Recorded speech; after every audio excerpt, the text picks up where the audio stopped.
I've been listening to her songs. I've been loving them. I played them to my daughter. I said, have you listened to that? And she went, Mummy, she's 17, my daughter. She goes, what's the album cover like? So I showed her the picture and she went, it's a different person on every one. And I said, yes. So she goes, I bet it's AI, Mummy. And it was AI. Right. I was, after that, I couldn't really listen to Monica because I felt... Because it's not a real person. cheating the artist. I don't mind people in Piddington doing it because they're doing it for a cause. But there I felt, oh, it's not a real person. Yeah. I think the thing about the Piddington song, and maybe it's just my hearing, being an elderly gentleman, but it does kind of, it sounded almost Americanised. Do you think? Yeah, I don't know if it's you could have put anthem more of a it. British accent on it. I think it sounded very British to me. I felt it was like an anthem. You know, like we have anthems that have kind of like a heavy chorus that sounds deeply British and strong. I got that from it, but I didn't hear enough of it. Well, it's certainly very catchy, there's no doubt.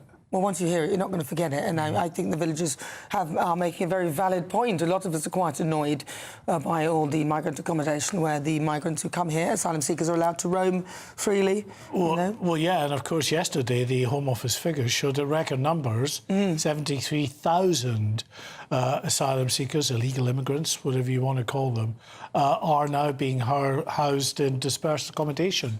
So in army camps in places like Piddington, and of course more of them actually in HMOs on the street near you. Did you see Peter Harris's report where he went to RAF Wethersfield? Oh my goodness, they have like a football pitch, they have... So it's really, if you were to be accommodated anywhere and you came here, this would be an incentive. And I've actually heard it being said that the migrants prefer the military barracks and accommodation, which is... Well, yeah, I mean, this is the thing that is slightly, I think, disingenuous. When the government describes these military bases much more austere accommodation. Actually, they've got breakout rooms, they can go and play pool, movie rooms. They've got the GP service, they've got dentist service. They've got computer stations, everything. I mean, to be honest, I wouldn't mind a break and just to rest from paying all the bills and to sit in one of those for a little bit. I mean, we would all like that. And I often say, why didn't they do that for the veterans? Why didn't they do that for the soldiers who were there when they had these barracks? Why didn't they update them? Somehow they didn't have the money. Yet now, oh yeah. Yes.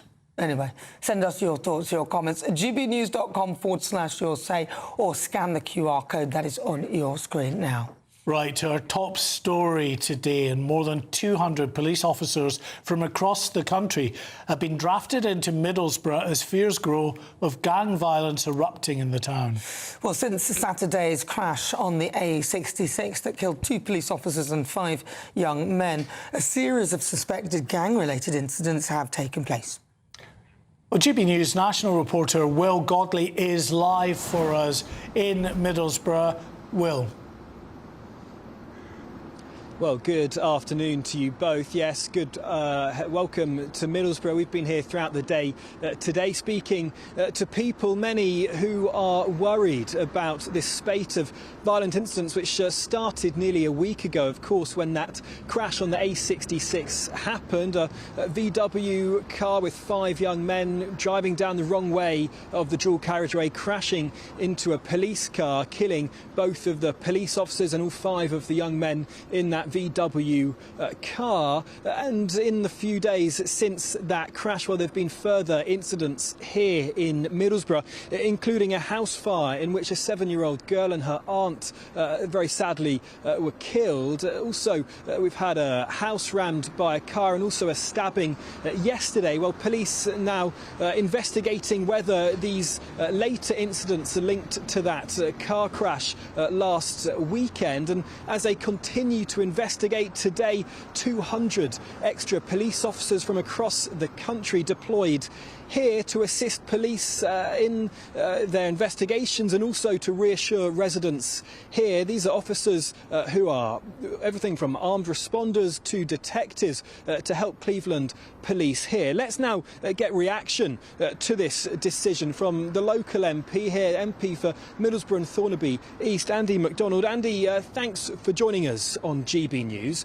You've described this morning these violent incidents as a form of terrorism. And, you know, I've been speaking to people this morning, they feel terrorised. That's right, the people do feel terrorised. You see, in these communities, when 99.9% of the people are totally and utterly decent, they want to go about their ordinary business. They want to be able to go to the shops, and they want to be able to get to their bus stops without any sense of interference or being prevented from doing so. And that's not been their experience. These are dreadful events, and we've lost 2 police officers going about their duties, which is just utterly and utterly abominable for that to have happened. But I've been speaking to Cleveland Police today. I've been up to the headquarters in Hemlington and laid my own tribute. I've also met with the divisional commander for Middlesbrough, and I am in awe of Cleveland Police. They are persevering. The humanity, the dedication and professionalism is just to be admired. They are going about their business as usual. They are making arrests, and there will be more arrests to come. And they are dealing with the ordinary business of policing in the most remarkable fashion. I've never been so impressed by an organisation as I am today with Cleveland Police. They are doing it for us. They are from us. They are of us. And we are in total solidarity with Cleveland Police. And you've said you've had that meeting with them. You say you're expecting more arrests to come as a result of this week-long spate of violent incidents here. What other updates can you bring us following that meeting? Well, let me just give an example. 2 years ago in this town, on August the 4th, 2024, we had a major incident. There's a gentleman that came back from Ibiza, he flew, Alicante, he flew into Newcastle Airport. He was arrested. He was sentenced yesterday to a very long term in prison as a result. The Cleveland Police don't forget. They pursue people. So I am confident that Cleveland Police are getting on with the ordinary business of policing this area, but they are focusing with dedicated teams around these particular incidents. Arrests have happened. There have been many arrests, and I fully expect there to be many more to come. I mean, people will be reassured to hear they're focusing on this, but they won't want these arrests to happen 2 years down the line. Did they give you any reassurance things are going to be happening in the short term? The arrests happened over the last 48 hours. And the future arrests will, in all likelihood, I'm not here to talk about operational matters. I fully expect Cleveland Police to be pursuing that within days, not years. What I'm trying to get across is that we're relentless in pursuing people who want to disrupt our communities. They will not prevail. That's the message that they need to understand. That Cleveland Police, assisted by forces from across the country, and what an incredible demonstration of a police family that is. I spoke to officers from Humberside this morning, and there was a senior officer from Bedfordshire happened to be visiting, paying his tribute with flowers and a donation to the fund. That's the remarkable outpouring and manifestation of the solidarity of the police themselves, but also of the community with the police, because they are of us and we support them unequivocally. And you've spoken there about this family of police force, 200 officers deployed here in Middlesbrough from across the country. What do you make of that? Is that needed here in Middlesbrough? Well, that often happens when there's a major incident. There is mutual aid and assistance that comes in, and I'm grateful for that. And several things can be true at the same time. I also want to address the issue of funding of Cleveland Police, because for many years, since 2010, with the mistaken policy of austerity, we lost so many officers. We lost 500, and yet we are still 200 below par. I want to make my representations to senior ministers and the Prime Minister himself that we correct that position, because we need to have that additional full-time equivalent within Cleveland Police as soon as possible. So those discussions are ongoing, but we're grateful, so very grateful, for the mutual aid and assistance that's been made available. How long will these 200 extra police officers be in Middlesbrough? That's an operational matter for Cleveland Police and the Chief Constable, not for me. But they're here for as long as is necessary, and they are being incredibly helpful. We're grateful to them, but there will come a time, and I can't tell you when, that they will have to return to their home forces. But we then, of course, need to have a plan to address the deficit I've just described. So these things all have to be done at the same time. It's complicated. I mean, many here in Middlesbrough might be a little bit worried, apprehensive to hear the fact so many extra officers are needed to police the streets here in Middlesbrough. I mean, is there just a sense of lawlessness here? No. I think that would be wrong. I've talked about the terror that people in those particular communities are suffering, and that is absolutely right. But to say that it is a war zone and it's lawless is not correct. If you go, you're here. if you go around, people are going about their ordinary businesses in the ordinary way. But we do need to make sure that our police are wholly supported. What's very interesting is how people are coming forward to help the police. They're coming with information because they're appalled by what's happened in respect of these two brave police officers, and they want to be of assistance. It's galvanised the community, and that's what's uplifting and heartwarming, that that's happened, and it will continue to happen because the people in this place are very special. They have come through an awful lot together, and they'll come through this together. I mean, you're calling what residents are going through as terrorism. You're saying they're terrorised. Should counter-terror officers be assisting here? No, what I'm describing there is the terror and fear that people are suffering. And we've got to understand that. These are good, decent people who deserve what you and I expect, to be able to go about our business in an ordinary way without these things happening. No, there isn't a role, as I see it, and I'll always be corrected by the police, for counter-terrorism particularly. But we do need that focus of resources, and I am utterly delighted that Cleveland Police are completely focused, assisted by colleagues from elsewhere, to make those arrests and prosecute people with the full force of the law, as we did some years ago. People got a real shock that people came before the criminal justice system and they were punished for what they did. But we've got to look beyond that and think about how on earth it is that any community can find itself in a situation where young men are drawn into nefarious activities and engage in this performative criminality under pressure from their peers and others. We've got to do several things at once. Life is complicated. There isn't an easy, simple solution to this. And we were hearing from people, many people here, talking about gangs operating in Middlesbrough. There's been reports of this gang warfare, police investigating organised crime. How prevalent are turf wars? How prevalent are gangs in Middlesbrough? Is that something that you think those fears are substantiated? As I say, most people go around their daily lives without fear of any of that, but undoubtedly there is activity at an organised level, and the police are focused on it. They have the intelligence. That's why these arrests are being made. So I want to reassure people that far from perhaps the first impressions that are being made that Cleveland Police were being overrun and incapable of responding, nothing could be further from the truth. The officers have turned up. Many have cancelled their leave. They're working through. Some of them have worked through since the dreadful incident of last Saturday. They've continued at work, and they're going to do so because that's the level of dedication and professionalism and commitment to this place that they have. It is absolutely awe-inspiring. OK, Andy MacDonald, thank you very much, MP for Middlesbrough and Thornbury East, sharing his thoughts on the police response here in Middlesbrough after nearly a week now long spate of violent incidents. 9 people left dead, including 2 police officers, and now 200 police officers from across the country deployed here to assist Cleveland Police. All right, Will Godley, thank you very much. He's there live in Middlesbrough. Thank you. Well, we've got some breaking news now. We want to bring you a huge fire that is being tackled in London. London Fire Brigade say 20 fire engines and 125 firefighters are responding.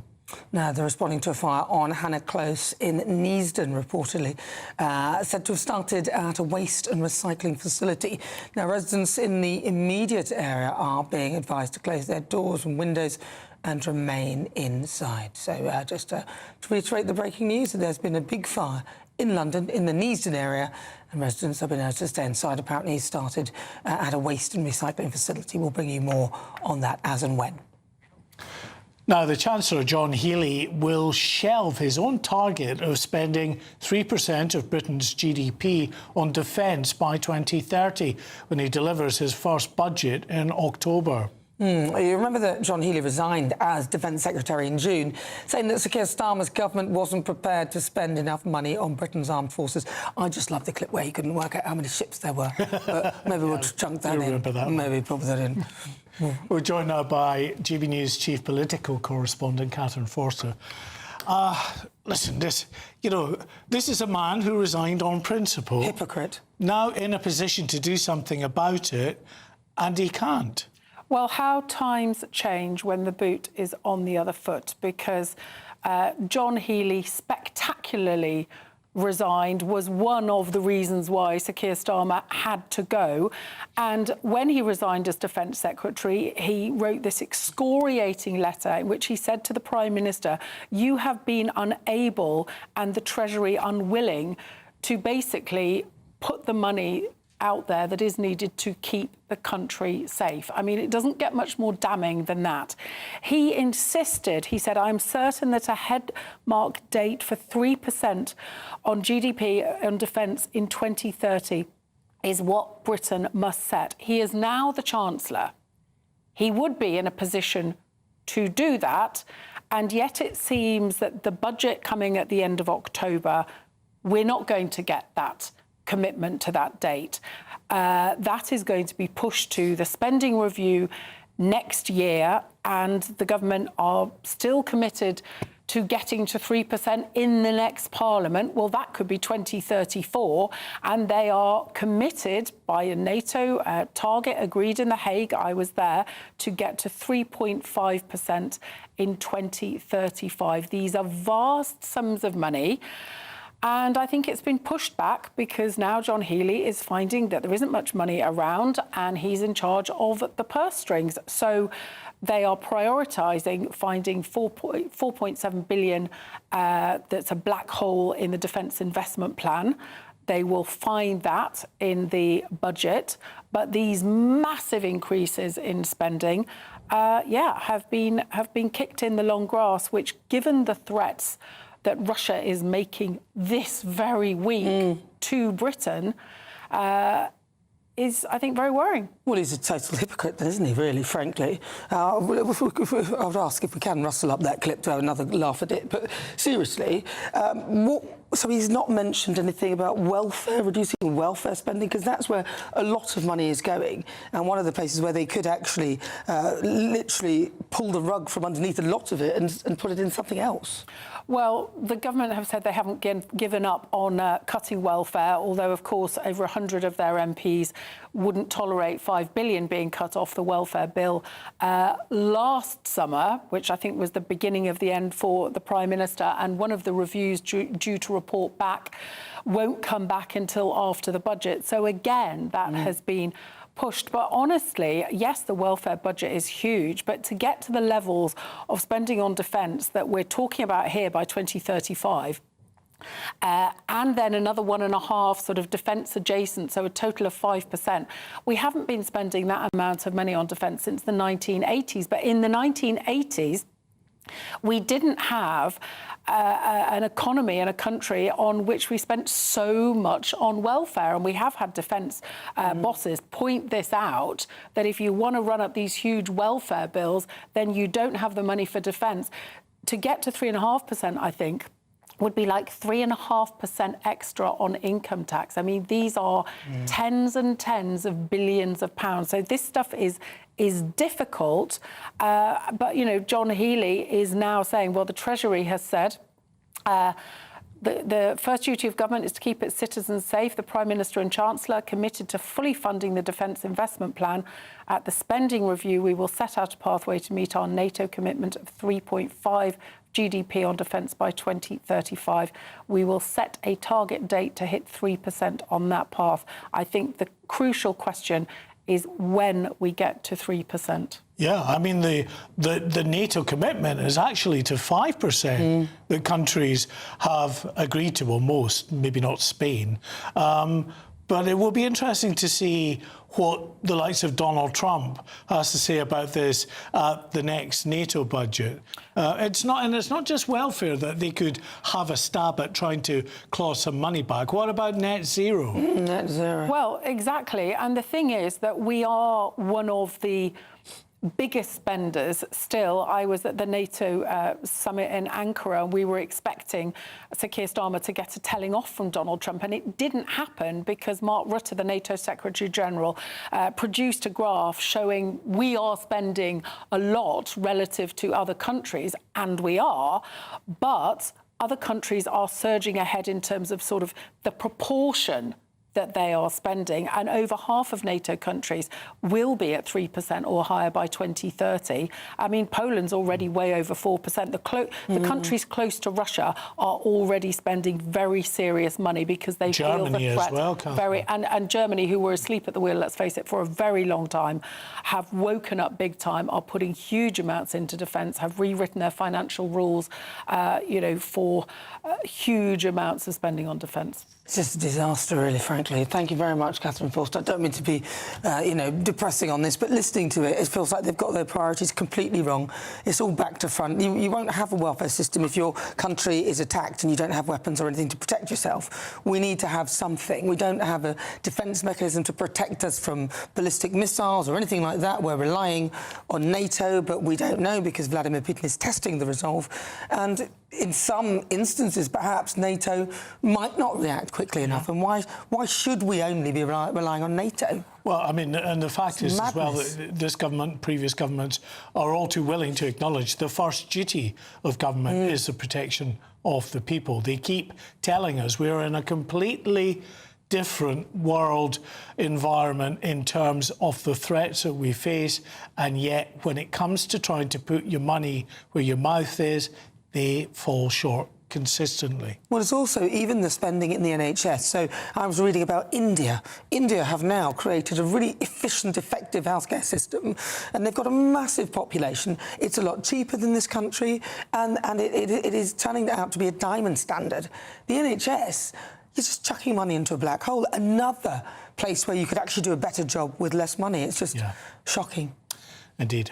Let's move on now, and you're watching Good Afternoon Britain on GB News. Lots more, of course, coming up on today's show. Yes, the search for 33 missing Brits in Nepal continues amid fears that Nepal could be hours away from a second deadly flash flood. But after the break, the Prime Minister is cracking down on rogue traders, ripping off households. We'll speak to some working in the industry on how to avoid the cowboy builders. Well, all of that and much more to come. You're with GB News, Britain's #1 news channel.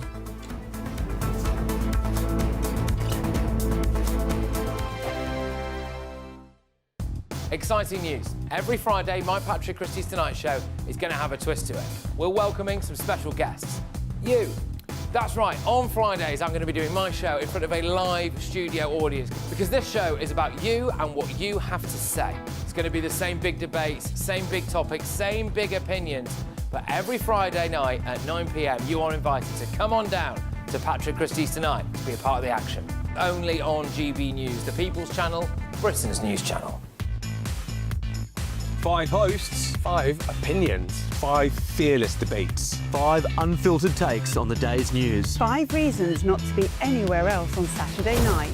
This is the Saturday 5. You got me good there. Britain's biggest Saturday night TV show. It's not a bad brand. Yeah. Uncensored. Very, very racy tonight on the Unpredictable. What does she say? Can you translate it for us? And always entertaining. And how can a country go from being led by William Wallace Saturday nights from 6 p.m. only on GB News, the People's Channel. Britain's news channel. You're going to want to stay tuned, trust me.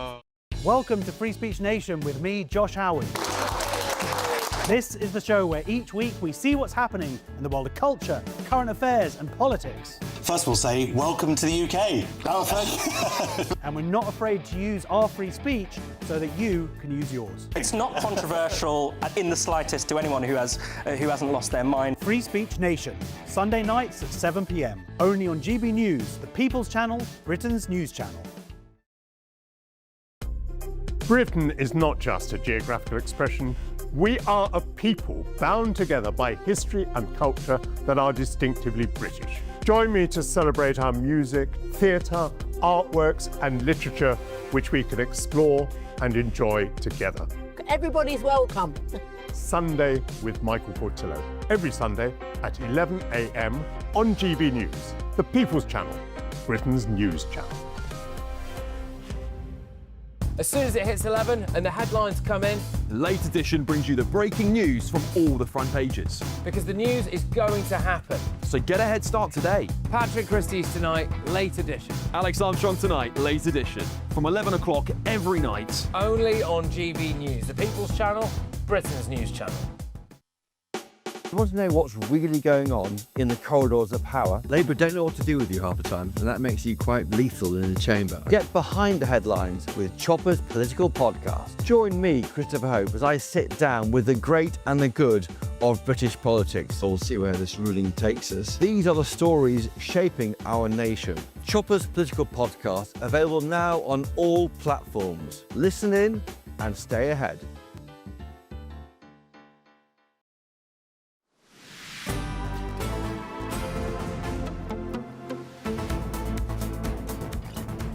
Good afternoon, Britain. Now, Andy Burnham has announced a crackdown on cowboy builders ripping off households. Yes, Citizens Advice says home renovations are one of the biggest sources of complaints. More than 1 in 4 adults reported problems with their most recent project. So the Prime Minister has also said that their government will clamp down on private bailiffs using intimidating tactics against people struggling with debt. Well, we're joined now by James Ryan and Luke Burford, who are the co-founders of Compare Builders. Welcome to you both. Thanks for joining us. I'm sure you're more than aware of some of the horror stories out there. I mean, just how bad is it in terms of the threat from cowboy builders? First of all, I think there's another horror to mention, in the sense where I'm completely off guard now wearing a baseball cap, so that's a horror in one sense. But I was one of the victims as well. I was one of the unlucky 4 who went through 2 different builders, untold amounts of problems, flooding in my property. And it caused me to think there's got to be another way. There's got to be a way where I can vet builders. And I spoke to Luke, who's a very good friend of mine. He's a trusted builder. And he said it's a real epidemic right now where people can just set up shop, pose to be very bona fide. So we've created Compare Builders, as you just mentioned there, to ensure that we can help the homeowner as best as we possibly can, but also the credible builders that are out there that want to get rid of the cowboys. So we've created Compare Builders, which vets companies by Companies House. There's a live link to ensure that we can see if people have folded businesses before, how many times they've actually done that, whether they are actually accredited, they are insured, and all these sorts of things, and then actually help to educate homeowners by regulating and tightening up on this industry. It's a 130 billion a year industry, and 1.4 billion is lost through reporting. That's only what's reported, rogue tradespeople. So yeah, this news is obviously welcome news for us. So, Luke, how does it actually work, though? Because do you compare in a sense that you're saying that this builder is good, or are you just giving information for people to be able to have a look and make comparisons and decide? Do you mean within our platform? Yeah. So within our platform, they are vetted by us before they are allowed to join. Okay. So everyone that is a part of the platform has already been vetted. So, and it's not like we're different to everybody else, but we actually are. So with a lot of these platforms now, whether it's Checkatrade, My Build, Book, all of them, a lot of people can access these and still get on these platforms with bad credentials, but made up ones, lying, things, answering questionnaires, but you can get someone else to answer the questionnaire. You can't argue with the facts if you've shut down 3 companies previously and then decided to join because you are a new director, or you've put your partner as a director. There's a lot of ways around it, but I won't speak on the tech side because that is not me being a builder. But the guys, the tech team have all of this in place. Yeah. Look, one of our producers told us that you have 3 key questions that you say is vital that those who are getting builders in to do whatever the work is should ask. What are they? To be fair, I've got about 1 million. But the main ones are... well, references, for one, are massive. But it's the same with sort of... A recommendation is obviously the way to get the job and being at the person's house. So your 3 last jobs rather than your 3 best jobs. That's obviously a massive one. Insurances... Company's house, I go on about this quite a lot, but you can find out so much information from Company's house about who and the person's name who's coming to your place. So they're the big ones, and obviously accreditations are another big one. They're a pain in the backside to get, and if you do have them, it's like my building company has ISO 9001, we have Construction Line Gold. We're now with the Federation of Master Builders and stuff like that. So obviously these are bigger projects. So definitely when customers are spending a lot of money, I would definitely say, sorry, I've got someone trying to call me. Can you still hear me? Yeah, loud and clear. Excellent. Some things have just come in there. Yeah, check it. We've introduced an escrow service. Sorry, Luke. We've introduced an escrow service as well. So much like a bridging loan, let's say, we release the payments, in stages to the builders to ensure that the consumer cannot be ripped off. And then we've also listened to the builders because we don't want to penalise the good builders, right? So we've listened to the builders to ensure that homeowners are credit checked properly and they have the proof of funds before we, link the 2 together, because you also have builders, and right? that doesn't get talked about enough. They go onto site and they don't get paid on time, or in some cases not at all. And you actually see the aftermath on your TikToks and YouTube videos where builders are ripping down the work that they haven't actually been paid for. So, this is why we created what we have and what we're speaking to you about today. But it's protecting both sides. Well, to be honest, this sort of thing is much needed. I mean, there's Trusted Trader as well, another one that is a similar sort of thing. But I guess yours is different because you're actually checking who you're allowing people who've only been checked. And then you have the escrow system, which means that people you will be paid in stages rather than to make sure the work is done. Precisely that. Yeah. All right. Precisely that. Yeah. OK, James, Luke, thank you very much. We really appreciate it. Keep on building. Thank you very much. Thank you. Of Compare Builders. Well, lots more coming up on today's show. Yes, the search for 33 missing Brits in Nepal continues amid fears that Nepal could be hours away from a second deadly flash flood. All that and much more on Good Afternoon Britain with Nana and Mark, Manana for short. Manana. Do, do, do, do, do. Manana. Do, do, do, do. Manana. Do, do, do.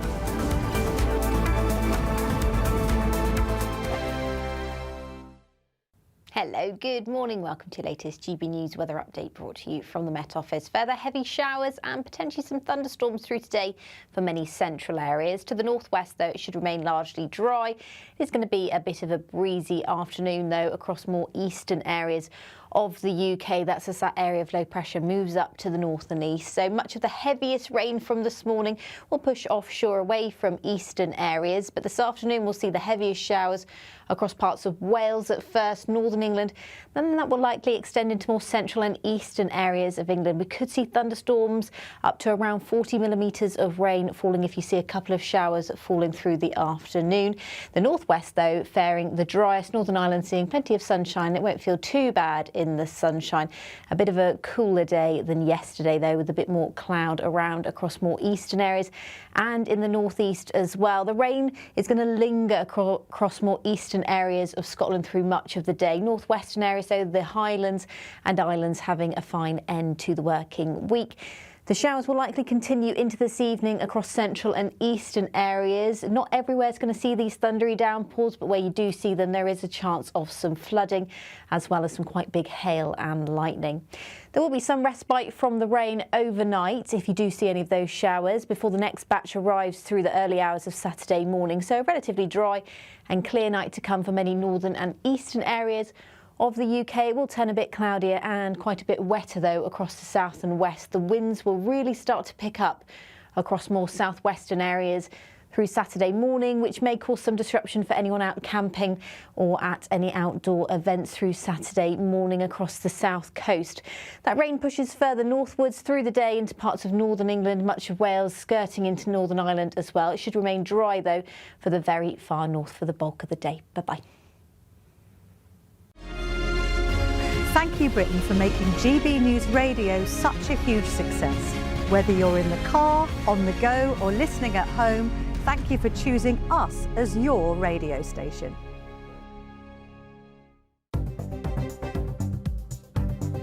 Good afternoon. This is the latest AI travel news from GBNews.com. The M25 clockwise is affected by a collision between junctions 25 and 26 in Enfield. In Scotland, the M8 eastbound has one lane restricted at junction 19 near Kingston Bridge. Across Wales, the M4 eastbound from J45 Ynysforgan to J43 Llandarcy is congested with possible delays. And on the trains, TransPennine Express has major disruption between Stalybridge and Huddersfield, with further disruption between Berwick-upon-Tweed and Newcastle. For more travel news, go to gbnews.com.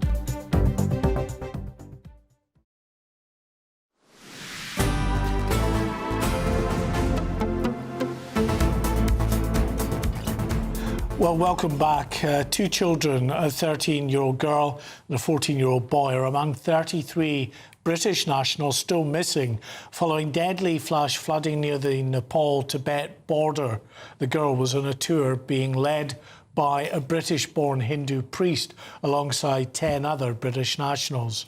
Well, Nepalese police say that more than 543 bodies have been recovered, with more than 1,500 people still missing. But heavy rain, mudslides and remote mountain terrain are hampering rescue efforts. Now, that is as a second wave of flooding could be on the way. Well, we're now joined by a Nepalese charity worker who works with the elderly, Damodar Acharya. Thank you very much indeed for speaking to us again today. What is the latest you're hearing out of Nepal? Thank you. I just spoke to my brother, who is also a journalist in Nepal, and he said, yes, the rescue operation is still continues, but still it is really difficult to get there by road. So people from other parts, they cannot travel on road. But it's just the helicopters are there, and the efforts are being put through. But then we still don't know, or they still don't know, the number of casualties, and the damage which we all have seen is huge. And one of our family friends is out of contact, and we don't know where is her hair about. And there are so many cases like this, and people are missing. They don't know, their families don't know their whereabouts. So it's really hard to say the number of casualties. And there is also a fear of another flood from Tibet. Therefore, people are not, it's really highly risky for people to travel from other parts, or for journalists or rescue workers, aid workers to travel to the affected area by road. So this is the situation in Nepal, and as the situation is very terrifying there, Nepal definitely needs support. And the Nepalese British community in the UK, which is a registered charity here in the UK, and I'm also a trustee of the charity. they have launched a fundraising appeal, and we hope we will generate some, and we will send it to Nepal.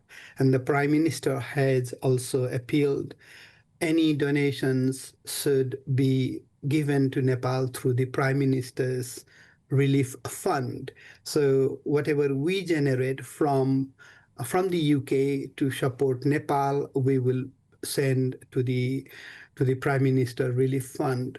Therefore, please, I appeal, while I'm here, I appeal all the people in the UK or outside, please help us, please support, and please, let's support Nepal. And if you are willing to help, you can donate to Nepalese British Community UK, and we will transfer the money, and you can donate via our website www.nbc-uk.org/flood appeal.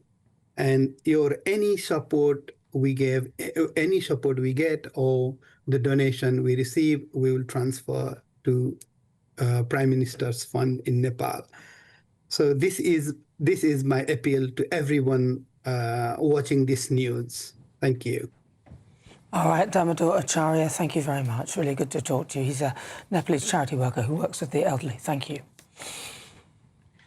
Now, just sorry that we broke in the last hour. A small boat migrant has been taken to hospital after dozens of illegal immigrants crossed the English Channel for a second day. Well, GB News got exclusive footage of paramedics carrying the injured migrant off aboard a force vessel at Dover lifeboat station on a stretcher. It's unclear the extent of the injuries suffered by the female migrant. Well, since yesterday, 615 illegal immigrants have now crossed the English Channel. Well, dozens more have crossed today, despite poor weather conditions in the Channel. The latest arrivals take the total number who have crossed so far this year to around about 16,500. Yeah, I've just been sent some video from our producer, Chris, down in Kent, who showed us really choppy conditions now. Because it's actually anything above about 10 miles an hour just churns up the Channel and makes it pretty impassable for these dinghies to get across, which is obviously a good thing. Today, though, it's been blowing about 20 miles an hour, and the criminal gangs are still pushing the boats out. Now, it may be an indication of just how desperate they're getting to, because they had 10 days of no crossings because of actually high winds in the Channel. So when they think it's just about doable, they're shoving that out. And of course, they don't care really for the safety of those that are embarking on the boats. Not that, Nana, we should take away and absolve the illegal immigrants who are seeking out people smugglers and paying them thousands of pounds to embark on that journey as well. You can't absolve them of the responsibility for their own actions. But the point you're making is right. And also the migrant injured, as we hear, she's female. Right, now that's very rare that women and children cross the Channel because it's so dangerous, because a lot of the men, they either get crushed, killed, maybe pushed overboard, because it is a very physical a thing to be getting in the dinghy, to be travelling in the dinghy. And also, as we know, there are many rapes and assaults on the women in the camps in France. And so most women wouldn't cross or wouldn't come along that way. You're absolutely right. 85% of those crossing are male. And there are some women and children, as we say, that cross. They normally actually try and put a couple of women and some children on each boat just so that they're guaranteed. It's so cynical. They know that if they then call 999 halfway across the Channel for the Coast Guard, they get a quicker response when they shout, "We've got women and children on board." It's awful. But the other thing to add, it's often the women and children that, when we hear about migrant deaths and casualties, they are the ones that usually die. The men are fine. I don't get why there's not much more real, proper, serious attempts at stopping this, because we could. I think we could stop it. But I don't know why. It seems as though there's a lot of businesses making hay out of this. A lot of the lawyers and all the other NGOs around it, plus all those that are housing these people as well, making fortunes, billionaires over a period of time. I mean, why would they want to stop France it? could stop it in days if they wanted. You could say to the Brits, anybody that crosses over from this date forward, send them back over the channel. That would be within a few days. Who's going to spend £3,000 on a journey to end up exactly where you set off several hours earlier? They're not going to do it. But France won't do it. For some baffling reason, they've got long-suffering communities in Calais, Dunkirk, Wimereux, right down that northern coastline, who you would think they owe a debt to. Yes, don't worry, we'll get this solved. They're not. Right, You know, these people, they have huge levels of criminality, gang warfare taking place in the camps and now in the towns. Well, they're collecting there, aren't they? So if they stop doing that, then the people would stop coming. But anyway, 47 minutes after midday. This is Good Afternoon Britain on GB News. Coming up. After a summer of scorching heat waves, yes, you guessed it, it must be the bank holiday. And it's set to be a washout, with floods and traffic delays and all the lovely accompaniment of all that rain. So this is a bit more apt now. So if you're in search of some holiday sun, here's the forecast for some of the top European holiday destinations. I forecast a perfect holiday in the sun. Weather looking good then? For sure, and no worries about our travel insurance. All Clear Travel Insurance sponsors GB News Travel Destinations forecast. If you're heading away for the final weekend of summer, there is some drier and brighter weather on the cards for Spain and Italy. Very hot in the Mediterranean. Some quite intense thunderstorms, though, affecting parts of northern Italy in towards Slovenia and Croatia as well through Thursday and Friday and into the weekend. They will tend to fade away. You can see that very hot and sunny weather across the Mediterranean, and it's going to stay that way into next week as well, with temperatures in the mid-30s. Bye-bye. All Clear Travel Insurance sponsors GB News Travel Destinations forecast. Sunday with Michael Portillo from 11, only on GB News. In the public sector, buildings like schools and hospitals lack adornment, can be very clunky, can be very ugly, and they don't bear comparison with their equivalents, let's say, from the Victorian age. What do you think of that thesis? I think, unfortunately, it's entirely correct. I mean, we can see it in some of the examples you talked about today. The one that really sticks in my mind, really there's two. Ones you see kind of every day, or certainly used to, post boxes and phone boxes, and in fact, for a third, water fountains. If you see the new water fountains in London, they're these strange plastic water droplets. We didn't used to build things like this. In fact, the water fountains themselves were once ornate. You had creatures in them, you had actual care taken over them. GB News, the People's Channel. Nana Akua, weekends from 3 p.m. Now, you don't want to miss this guest, because she was once Britain's longest-serving female prisoner, dubbed the Black Widow. But Linda Galvey has since swapped life behind bars for life as a best-selling crime writer.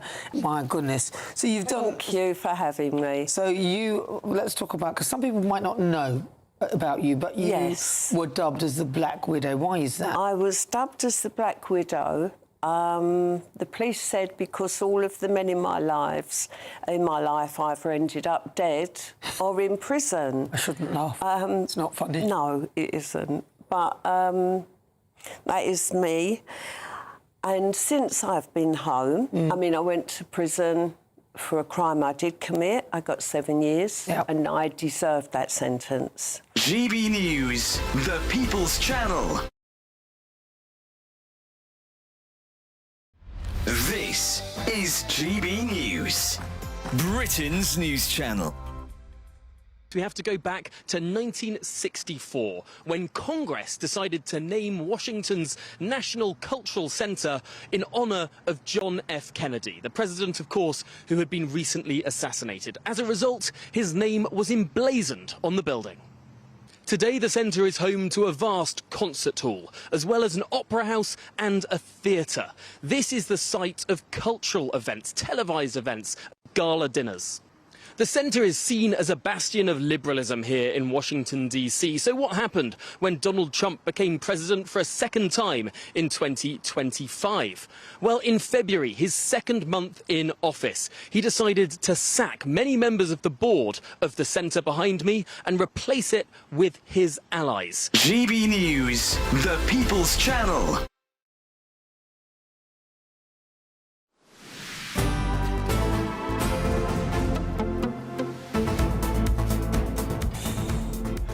Welcome back. Now, drivers are being warned of traffic, or for a frantic even Friday, as millions hit the road for the bank holiday this weekend. Well, joining us now is GB News' national reporter Jack Carson.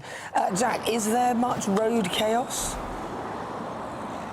Well, it's almost like we've caused it and done it on purpose, isn't it? We're just south of the junction between the M5 and the M6, just northeast of Birmingham. I mean, this is a known choke point for traffic. People who drive this area regularly will know that, but usually we're talking about rush hour at the start and end of the day, not necessarily mid-lunchtime. But as you can see, as we just pan across, when we've got 20 million leisure journeys expected to be taking place across this bank holiday weekend, 4.1 million just today. That's according to data from the RAC. It's not a surprise that the amount of cars on the roads is then causing some of this traffic jam and causing this choke point to happen. These smart motorways now that we see all across the country coming into action already. All 3 lanes of the motorway, but also the hard shoulder also being opened down to 40 miles an hour on that variable speed limit. These smart motorways are quite clever the way they measure speeds of cars in order to work out what the speed of the cars should be to try and keep them moving. Their job is technically to try and keep cars moving on the road, albeit at a slower speed. But ultimately, when you've got so many vehicles on the road, it sometimes is virtually impossible. You get what are known as these phantom congestion points where nothing necessarily has happened. There's not been any kind of crash. It's just the amount of cars on the road and the distance between them. So as we're here in Birmingham, as those people start to make their way out and about, up north to the Lake District perhaps, on their bank holiday weekend, traffic already increasing on the roads. All right, thank you very much, Jack Carson. It's kind of a good idea to moderate the traffic in that way, but you need to keep the hard shoulder. That's the only thing I object to on those. Yeah, understandably, there's been some horrific incidents that people are very concerned about with the hard shoulder. Well, this is Good Afternoon Britain. Lots more coming up. Don't go anywhere first. Weather.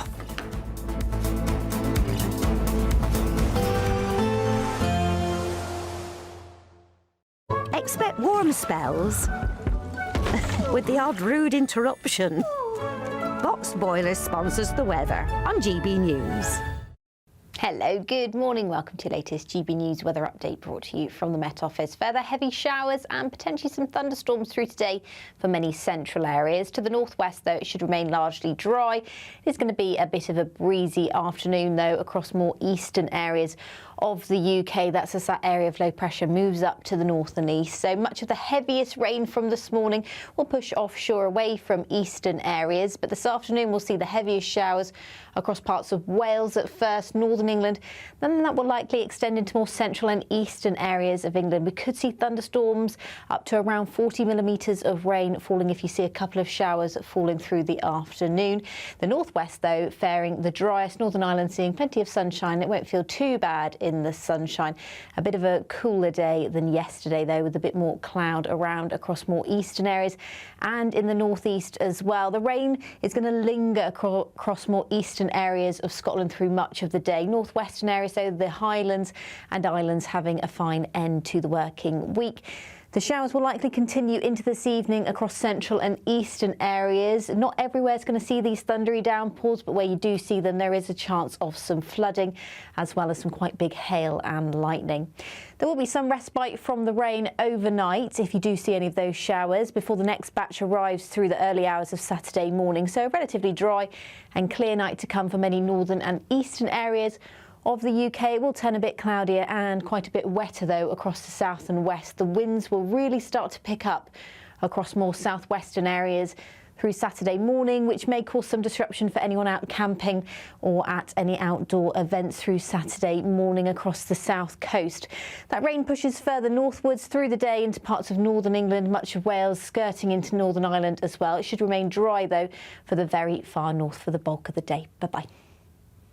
Expect warm spells with the odd rude interruption. Boxed Boilers sponsors the weather on GB News. It's brand new and it's the big one. Courtesy of Marquis Leisure, you could win this brand new 4-berth motorhome. But that's just the beginning, as we'll also give you a whopping £35,000 in tax-free cash to spend, save, or just to use to enjoy adventures in your new motorhome. For a chance to win, text prize to 63225. One entry costs £2.50 plus one standard network rate message. Or text bonus to 63225. 5 entries cost £5 plus one standard network rate message. Go to gbnews.com/win. Entry start at £2.50. Call 0903 686 3232. Calls cost £2.50 plus your network access charge. Or post your name and number to GB23 PO Box 8690 Derby DE1 9TT. UK only. Entrance must be 18 or over. Lines close at 4 p.m. on the 23rd of October. Please check the closing time if listening or watching on demand. Good luck. Bold. They are under no illusion. Ray, are you a human trafficker? Boundless. I've had enough of the nonsense, and I'm not afraid to say it. Don't get us on the BBC. Every weeknight, I tear through the headlines. The smell of gasoline. Should we be worried about it? From Westminster madness to cultural war chaos. What we're going to do now is they are throwing things out the car as we speak. Get ready, Britain. Here we go. Patrick Christie tonight, weeknights from 9 p.m. only on GB News, Britain's news channel. I've been in Westminster for a long time, but I know that though power may be here, its effect on people's lives is across the whole of the country. We may be where rules are made, but it's where they're implemented that matters. Join me, Jacob Rees-Mogg, for forthright and frank discussion on where Britain has come from, where it's going, and where it will end up. That's State of the Nation, Monday to Thursday, 8 to 9 o'clock. Vox Populi, Vox Dei. From court mornings to warm family brunches. From football to tennis in the car. In the kitchen. GB News Breakfast is there. With the stories you need and the conversations that matter. Anyway, let's talk business. Well, it has been a historic night in British politics. It's astonishing, isn't it? We're here again. To start your day just right. GB News Breakfast. Every morning from 6 a.m. Only on GB News. Britain's news channel. You want to know what's really going on in the corridors of power? Labour don't know what to do with you half the time, and that makes you quite lethal in the chamber. Get behind the headlines with Chopper's political podcast. Join me, Christopher Hope, as I sit down with the great and the good of British politics. We'll see where this ruling takes us. These are the stories shaping our nation. Chopper's political podcast, available now on all platforms. Listen in and stay ahead.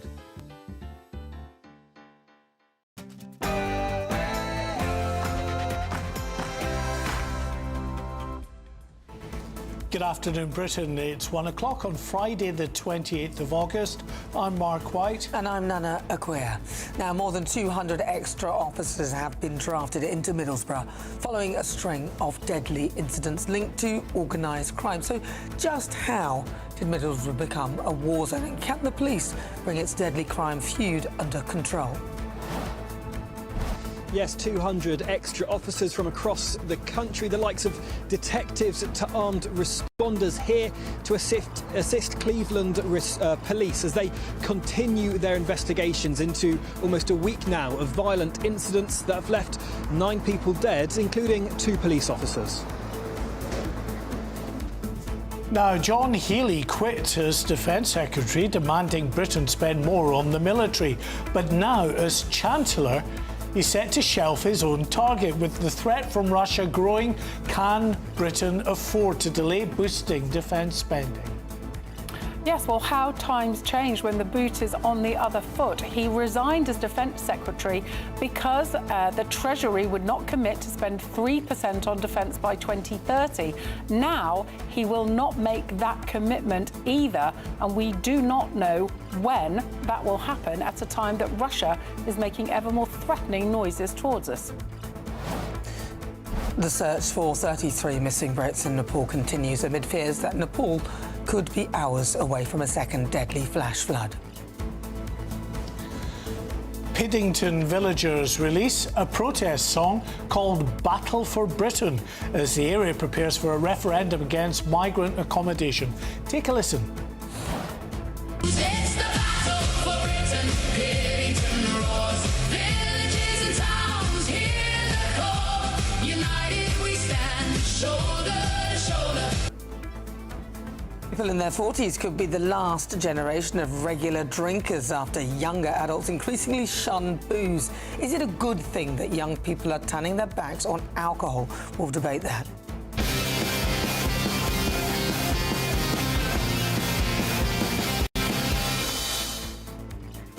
Yes, the summer holidays are almost over, but GB News' Doogie Beattie is hitting the road for one last great British adventure. It is the bank holiday weekend. The weather has been terrible. Will people be going away or racing off to enjoy themselves over this holiday period? We'll have more throughout the programme.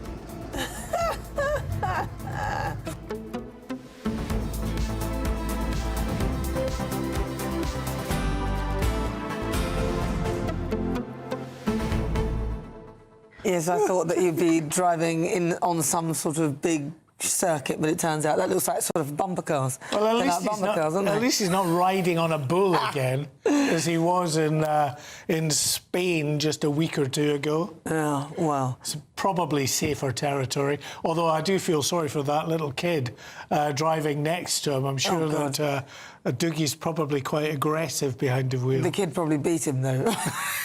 Doogie Beattie. I think you're right. You're right. Yeah, but no, loads to come. Now, we're talking about the Piddington song, and I think I'm glad that they've put something together at least to protest. And they're going to have a referendum on it, which I think, again, is a good idea. It's about time the villagers, in a sense, took back control over the situation and the government listened to the unhappiness of people having migrant accommodation placed next door, in particular Piddington, because the numbers of migrants will outnumber the villagers, I think, as by 2 to 1 at least. Well, and they're showing exactly how to do it, I think. Being organised, you know, capturing the sort of conversation by doing things like this, releasing these songs that get a lot of comment, of course, on channels like this, but also right across the internet as well. And you can't turn around and accuse them of being far right when they put out a lovely little tune like that. No, it's a little anthem. It's a little anthem. We'll hopefully get more on that as well. But send us your thoughts, post your comments, gbnews.com/your say, or scan the QR code. Right, just after 1 o'clock, our top story. More than 200 police officers from across the country have been drafted into Middlesbrough as fears grow of gang violence erupting in the town. Since Saturday's crash on the A66, now that killed 2 police officers and 5 young men, a series of suspected gang-related incidents have taken place. Well, GB News national reporter Will Godley is in Middlesbrough for us. Obviously, lots of police. Have you seen quite a bit of police activity where you are?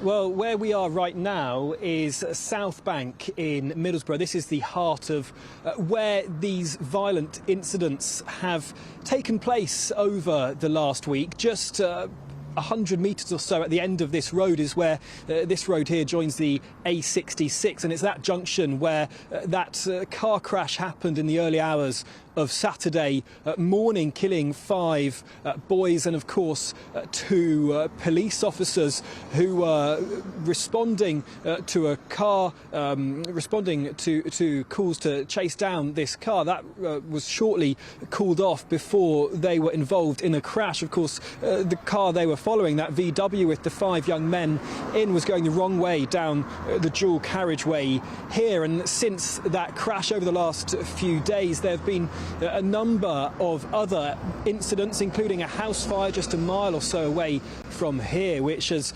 resulted in the death of a 7-year-old girl and her aunt. And since then as well, there's been a house ramming and also someone stabbed. You asked, have I seen police? Just now I've seen a police car go into a corner here, but really locals are feeling the need and want for police, because have a look just over here. This is one of the main streets in South Bank. The person here I was just speaking to, who lives in this house, has had to deal with his window being smashed in just in the last few days. He's got glass fitters outside hoping to get new windows on his car. And speaking to people here, no one in fact wants to come on camera because the tensions are so strong here at the moment in the community over these incidents over the last few days. Some people I've been speaking to here for the last half an hour or so have told me that this is a rough area, but right now what we're seeing is getting out of control. One person spoke to me telling me they hope the extra officers will help. Someone else I spoke to said she doesn't leave the house anymore, only when she absolutely needs to, because simply she feels it's too dangerous here in this community of South Bank. She said she's grown up here, and she said growing up it wasn't like this. Right now she says it's reached boiling point. Someone else here said it's a rough part, but it doesn't normally get this bad. But the fact he said it's sad that this just now feels normal to him, living somewhere where these kinds of incidents do happen. It's not just here in South Bank though. More widely in Middlesbrough there is fear amongst the community. This is what some people told me earlier. It's absolutely insane here at the minute. It's just full of people wanting to kill each other, which is just absolutely crazy. Is it going to make a difference? I don't know, because they don't seem to have any fear of the police. It's just sad innocent children losing their lives. It's a heartbreaking thing. I think bringing the army, if I'm being honest with you. You would like to see the army deployed? Definitely, How yeah. come? I just think to give everybody that extra reassurance. I agree with it. I think it's a good idea. Borough's not safe anymore. How do you feel as someone who lives here? Unsafe. Quite unsafe. Like, I'm moving because I'm going to uni, but I'm moving because I just don't feel safe around here. I hate walking home from work on a night. I think it's pretty safe. I mean, yeah, maybe things happen, but I don't know. You're not too worried? No, I'm not worried at all. Well, reaction there to those 200 extra police officers being deployed here in Middlesbrough as Cleveland Police continue to investigate this string of violent incidents in the last few days. This was a reaction from local MP Andy MacDonald. People do feel terrorised. You see, in these communities, when 99.9% of the people are totally and utterly decent, they want to go about their ordinary business. They want to be able to go to the shops, and they want to be able to get to their bus stops without any sense of interference or being prevented from doing so. And that's not been their experience. These are dreadful events, and we've lost 2 police officers going about their duties, which is just utterly and utterly abominable for that to have happened. But I've been speaking to Cleveland Police today. I've been up to the headquarters in Hemlington and laid my own tribute. I've also met with the divisional commander for Middlesbrough, and I am in awe of Cleveland Police. They are persevering. The humanity, the dedication and professionalism is just to be admired. They are going about their business as usual. They are making arrests. reaction there to those 200 extra police officers. Andy Burnham yesterday said the government is offering officers here everything that they need, but the leader of the council here is still calling for more, says police here can't go back to business as usual. And people here, from speaking to a few people here, clearly they feel the need for more police here as well. One person said they feel the problem is coming back from kids not having enough to do, and certainly just from being here over the last half an hour or so, our presence has garnered a lot of attention from young people here. Some of them, one person in particular, riding around on a small electric bike, wearing a balaclava and a tracksuit, circling us as we're trying to speak to people here. So certainly, though that presence can be intimidating for people here, certainly those I've been speaking to hope these 200 extra officers will do something to help. All right, well, thank you for that, Will Godley. Really good to talk to you there, yeah. But, I mean, Cleveland Police, we were looking at that. They were, at one point, in special measures. They came out of that in 2023. Middlesbrough has had a problem for many, many years, decades, in fact. I know this because I went to university in Sunderland and it had a reputation even back then. Yeah, you're absolutely right. It is out of boroughs. We were looking there. This is supposedly a tribute by some of those youngsters in Middlesbrough. This is their way of a tribute to those who've died by taking cars and, you know, going around doing donuts and in a local field there. But yeah, Middlesbrough, the borough of Middlesbrough, has the highest crime rate alongside Westminster of any borough in England and Wales. And of course, Westminster here in London has a very high crime rate because of all the purse and wallet snatching and mobile phone snatches and robberies that take place in Westminster. But, you know, alongside them is Middlesbrough. It has a big problem. And you're absolutely right, Nana. The force has been regularly criticised by police inspectors and by others for failing in terms of key areas, crime prevention and the like. All right, well, let's 12 minutes after 1 o'clock. If you just tuned in, welcome. This is Good Afternoon Britain.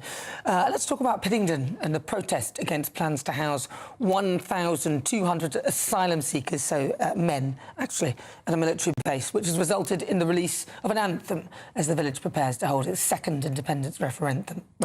Yeah, the anthem is dubbed Battle for Britain. It was created by one of the village's supporters on social media. Take a listen. We didn't ask to make the headlines, didn't ask to make the news, but when they came without a warning, we had to choose. It's the battle for Britain. Piddington roars, villages and towns hear the call. United we stand, shoulder to shoulder, fighting with a ballad. That's our kind of war. Yes, it does kind of remind me of, you know, the 50s and sort of after the war, that kind of sound, I think. Well, yeah, it's certainly growing on me. It's a very catchy tune. It's good, isn't it? I'd like to hear the whole thing. But speaking to GB News previously, the Prime Minister said that we're working at it. We understand people's concerns and I will look into the issues raised by the good people of Piddington. Oh, really? OK. Well, Piddington resident Joe Marshall joins us now. Joe, thanks very much for joining us on Good Afternoon Britain. Are you confident that the Prime Minister is going to do anything positive? Thank you for having me. Unfortunately not. So obviously we're more than 2 weeks since that sort of quick cornered discussion that the Prime Minister had with you. He promised to listen to us, and unfortunately, from that point onwards, we are yet to have any form of conversation. Obviously, we've said before, our chairman, Tim McNally, is very present on social media. His phone number can probably even be found on a Google search if the Prime Minister wanted it. But unfortunately, he's not reached out. The Home Office have still clearly indicated that they're pushing ahead with the plans and that they're going to engage with the local authorities and the police and all the relevant people. But when we actually discuss things with the local authority and ourselves as a parish council, we've not had any form of consultation or even a discussion. We're yet to see any plans. And we know that categorically what's being proposed here doesn't work. Well, Joe, would you be more comfortable if, say, for example, and I doubt they will come up with this, it would be the wise thing to do, but if they said, OK, well, the muggers won't be actually allowed to be released out into Piddington or any surrounding villages anywhere, in fact, they'll have to be secured in that particular location. Would that make you, as somebody who lives there, more comfortable with the situation? I think it would definitely help the situation. Obviously, 1,250 to our village population is easily three times, if not 4 times, the number that we have. And I think the concern that we have is that if there happens to be a 5%, a 2%, a 1% that have got ill intentions, they may have mental health conditions, which we've said before is quite common on sites like this because of how they're contained. There's a risk directly to the village. So if there was improved vetting, if there was secure site premises that was well managed, then there may be potential that the village will be able to be a little bit more comfortable with the decision. But ultimately, we feel like we're not having any real input on the discussion, and we're not being consulted at all about what our needs may potentially be. Yeah, it's interesting that what you're saying with regard to the security of those being allowed out into the local community is absolutely being reflected by residents down in Crowborough, for instance. Now, they've gone to the trouble of actually setting up their own sort of unit of local residents that are out there acting as sort of protectors, really, a civilian sort of security detail. Is that something that the people of Piddington might have to consider doing? So I think when we look at that as a parish council, we've had discussions about what we could potentially do. And unfortunately, as a village, of our population, we have a number of children. We're also quite a high proportion elderly as well.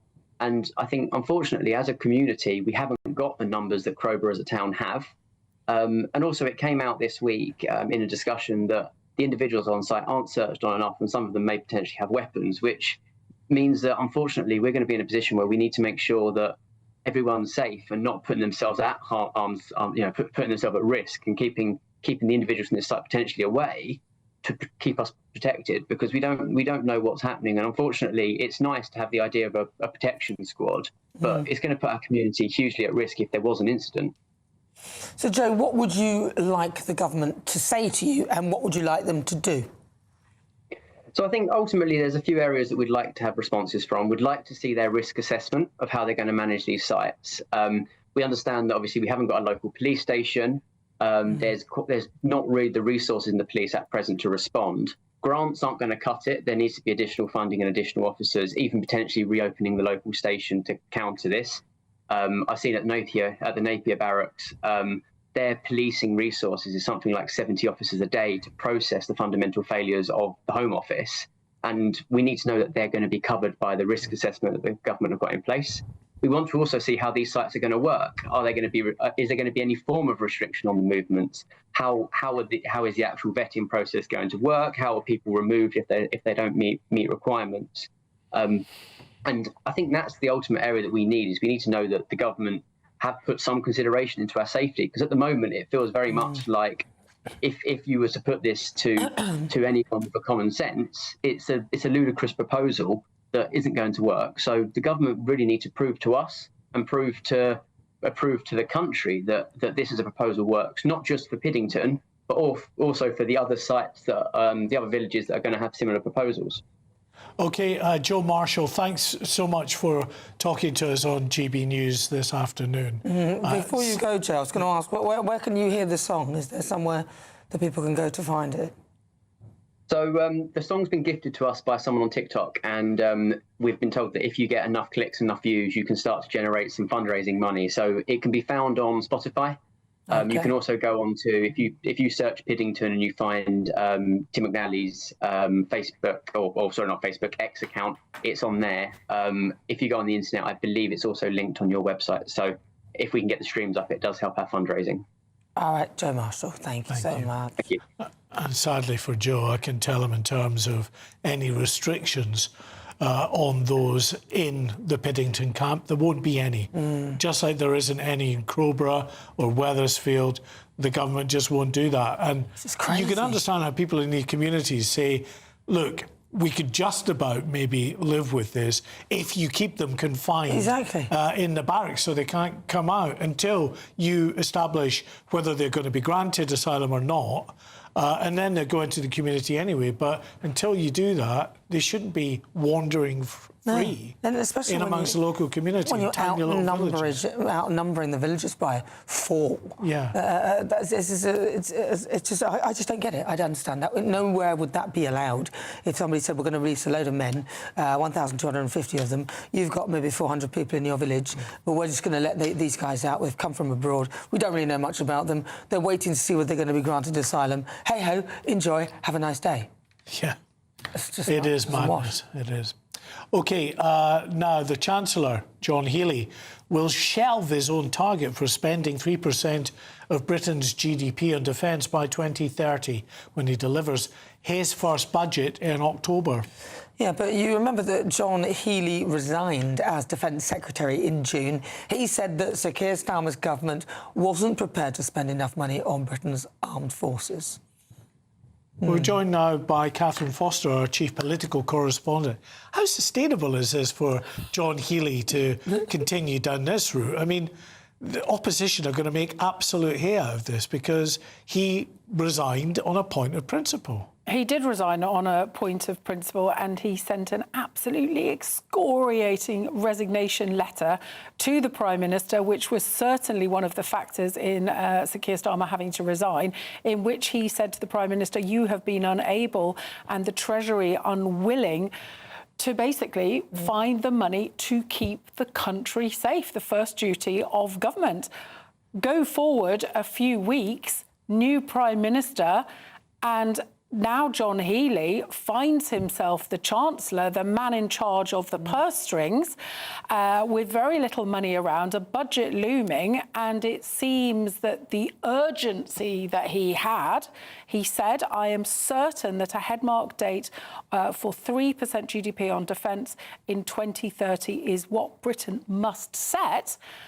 Well, we don't know that that won't come, but it's certainly not going to come in the budget at the end of October, because it seems they're going to focus on finding, I think, 4.7 billion missing from the defence investment plan, but they are not going to address this enormous jump in defence spending, which John Healey has said is essential, and that is going to be kicked into a spending review next year.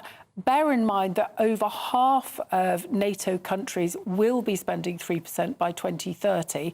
At the moment, the only commitment that we have given is that we will get to 3% sometime in the next Parliament, which could be 2034, and yet the very next year, in 2035, we have a NATO commitment to be at 3.5%, plus another 1.5 defence adjacent, so vast sums of money. They keep making excuses as to why they're not making the decisions. So there's always some sort of review.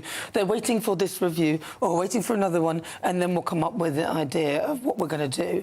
The problem we're having here in this country is that whilst they're doing that, they're spending an absolute arm and a leg on things like welfare and illegal migration, all the things that some of that money could be clawed back.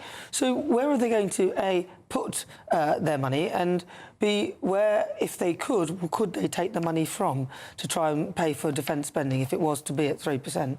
Well, clearly the welfare budget is huge, and we've had defence chiefs say that you cannot fund defence properly with an ever-expanding welfare budget. They haven't given up on that, but again, they seem to have kicked it into the long grass. There's various reviews going on.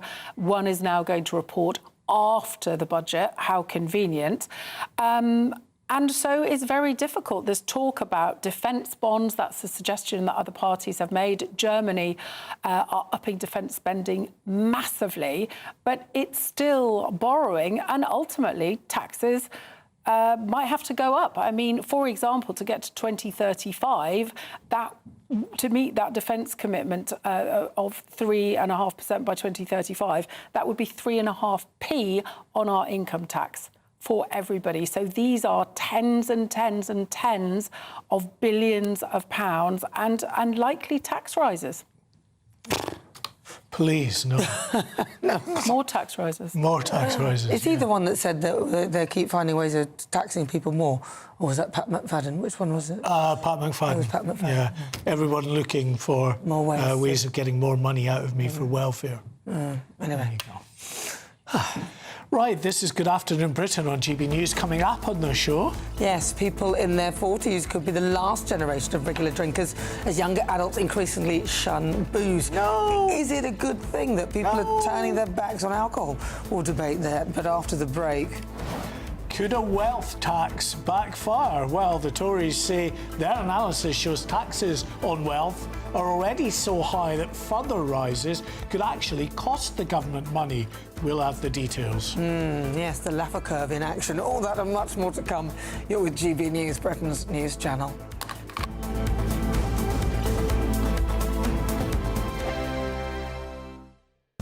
Exciting news. Every Friday, my Patrick Christie's Tonight Show is going to have a twist to it. We're welcoming some special guests. You. That's right, on Fridays I'm going to be doing my show in front of a live studio audience because this show is about you and what you have to say. It's going to be the same big debates, same big topics, same big opinions, but every Friday night at 9 p.m. you are invited to come on down to Patrick Christie's Tonight to be a part of the action. Only on GB News, the People's Channel, Britain's news channel. Some people enjoy lazy Sunday mornings, but not me. What's the truth of the matter? So that's a very live question. Would you support him if he waters down these plans? Before the spin sets in, I'll be getting to the truth. This is personal. No soft questions, no easy answers. It's one thing if the state has rules in this country. It's another thing whether the police and others actually police them. Setting the agenda and holding those in power to account. You can't really blame her if the system is set up this way. You will not want to miss it, trust me. The Camilla Tominey Show, Sundays from 9:30, only on GB News.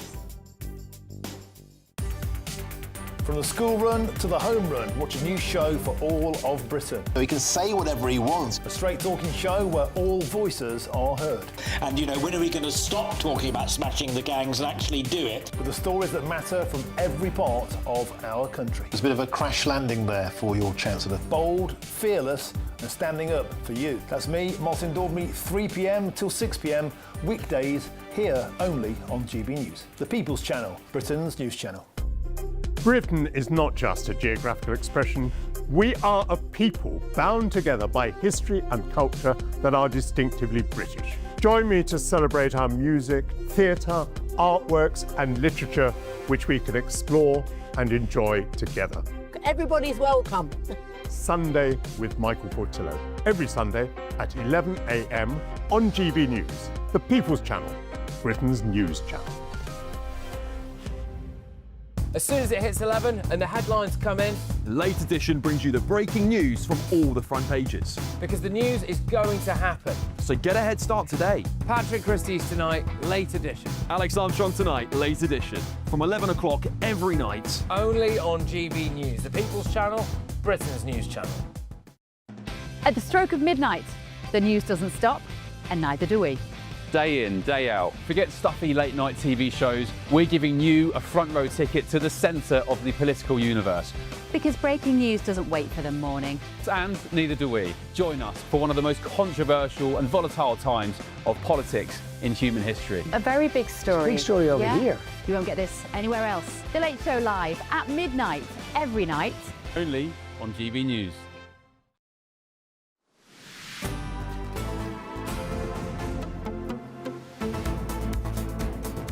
Good afternoon, Britain. 29 minutes after 1 o'clock. Now, we've already talked about John Healey backtracking on his pledge to boost spending on defence in the budget. Now, he's trying to find ways to bring in more money, and many Labour MPs want him to introduce a wealth tax. But the Conservatives say the top rate of capital gains tax is so high that increasing it would actually lose the government money. The Tories have analysed Treasury data and say that a certain level of taxation for people would of taxation, people at a certain level of taxation, should learn to lead, people would stop selling assets such as shares, businesses and second homes.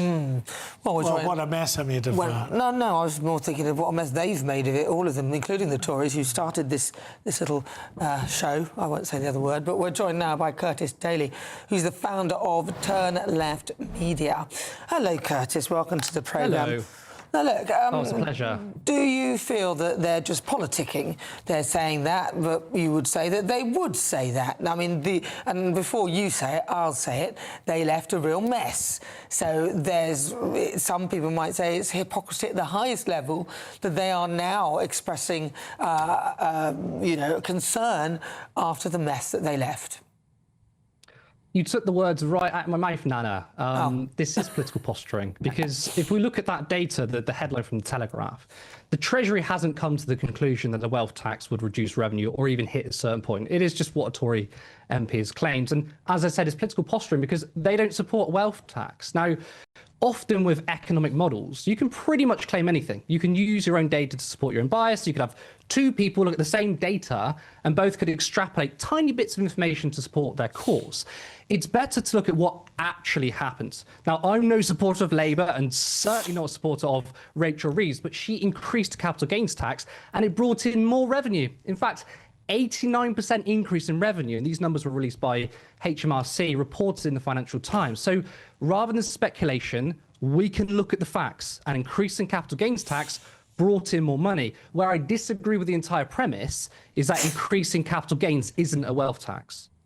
But it just smacks of the politics of envy, constantly taxing those who've done well for themselves, who earn a bit more money and who already are paying so much more to the Exchequer than those who are obviously not earning as much. Is it intrinsically fair to keep taxing the richer, those higher earners? Well, you're making a moral argument. I'm making an economic argument. I can touch upon the moral argument if you want. But the one thing that is a good policy, again, I'm not supporting Rachel Reeves, but increasing capital gains tax, it should be equalised to income tax. I would say it's morally wrong that people are being taxed more for their work than those who are sitting on assets. It's also important to understand that when it comes to income tax, yes, middle class and richer people are paying quite a lot of tax. But we're not talking about income tax. We're talking about a wealth tax. And once again, the political class have got it wrong. I mean, last year, Jeremy Hunt said increasing capital gains would be a disaster. The OBR said the same thing, yet they were embarrassingly wrong. Now, look, let's pretend for a second, just for a second, that those who oppose a wealth tax are right, that increasing it, the rich leave. It doesn't happen, but for the sake of the argument, I'll go with it. There are so many things the Treasury can do, such as an exit tax. Spain has one. If you're going to try and get around paying taxes or not paying taxes and starve our public services, if you try and leave, we'll slap you with an exit tax. Now, taxing the wealthy isn't particularly hard to do. It's the political will. Labour, Reform, the Tories, all funded by billionaires and billionaires, which is why they would never implement a proper wealth tax. The corporate media owned by the billionaires, which includes GBNews, hate the idea of a wealth tax. Majority of people in this country, 80% want to see a wealth tax. It's about time the government listened to the people. Well, I think there are two different angles to wealth tax. You can be taxing normal citizens from property and wealth that they've created, or you can look at big business, like the Amazons and those who manage to go to different, place their assets in other areas or register in different locations so they can avoid paying tax. If I were the government, I'd be looking at that rather than looking at individual citizens. And also, when you look at capital gains, what I don't hear you mentioning is that when you are making that capital gain, often you're making a loss in many times. So will a tax take into account, for example, a property and asset has been in negative equity for a long time? You are having to support it. Now, just because now you look at it, it's earned more. What about the losses that you've had to ride at the point when you lost the money? Now you're riding high, but before that you were losing. So I think it's a little bit unfair. Will it factor anything like that?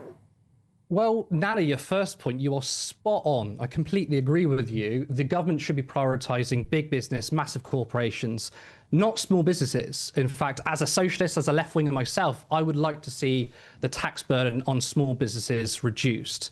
In terms of negative equity, well, we're talking about assets that are increasingly going up in price. So, for example, housing.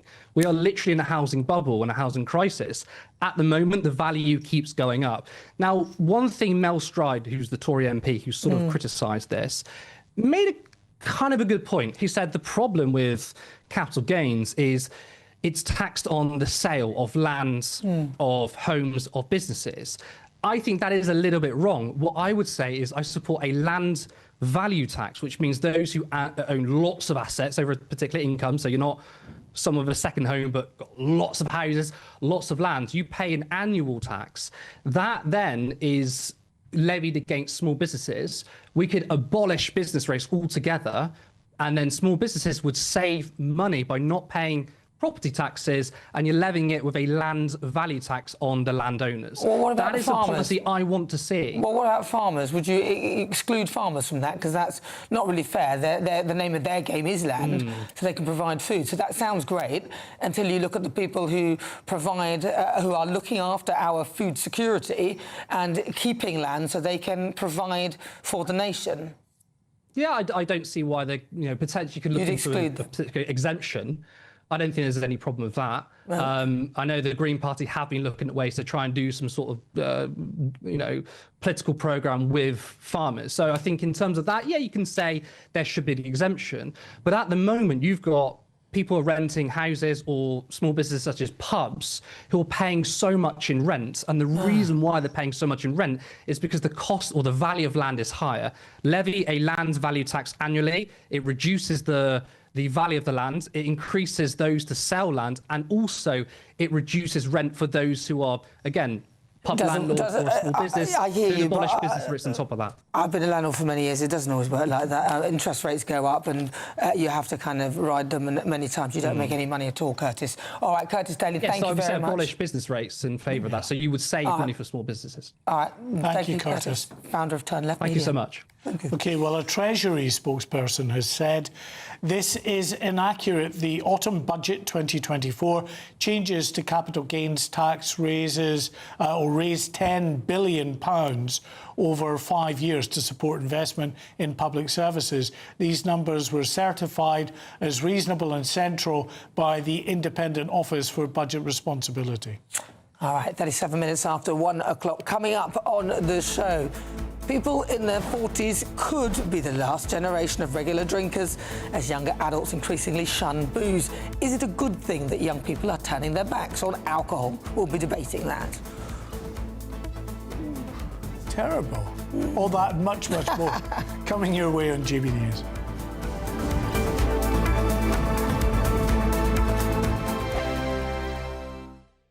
Hello, good morning. Welcome to your latest GB News weather update brought to you from the Met Office. Further heavy showers and potentially some thunderstorms through today for many central areas. To the northwest, though, it should remain largely dry. It's going to be a bit of a breezy afternoon, though, across more eastern areas of the UK. That's as that area of low pressure moves up to the north and east. So much of the heaviest rain from this morning will push offshore away from eastern areas. But this afternoon, we'll see the heaviest showers across parts of Wales at first, northern England. Then that will likely extend into more central and eastern areas of England. We could see thunderstorms up to around 40 millimetres of rain falling if you see a couple of showers falling through the afternoon. The northwest, though, faring the driest. Northern Ireland seeing plenty of sunshine. It won't feel too bad in the sunshine. A bit of a cooler day than yesterday, though, with a bit more cloud around across more eastern areas and in the northeast as well. The rain is going to linger across more eastern areas of Scotland through much of the day. Northwestern areas, though, the Highlands and Islands having a fine end to the working week. The showers will likely continue into this evening across central and eastern areas. Not everywhere is going to see these thundery downpours, but where you do see them, there is a chance of some flooding, as well as some quite big hail and lightning. There will be some respite from the rain overnight if you do see any of those showers before the next batch arrives through the early hours of Saturday morning. So a relatively dry and clear night to come for many northern and eastern areas of the UK. It will turn a bit cloudier and quite a bit wetter, though, across the south and west. The winds will really start to pick up across more southwestern areas through Saturday morning, which may cause some disruption for anyone out camping or at any outdoor events through Saturday morning across the south coast. That rain pushes further northwards through the day into parts of northern England, much of Wales, skirting into Northern Ireland as well. It should remain dry, though, for the very far north for the bulk of the day. Bye-bye. Thank you, Britain, for all of you who listen to GB News Radio. Whether you're at home or on the go, you're making us Britain's news channel and Britain's radio station.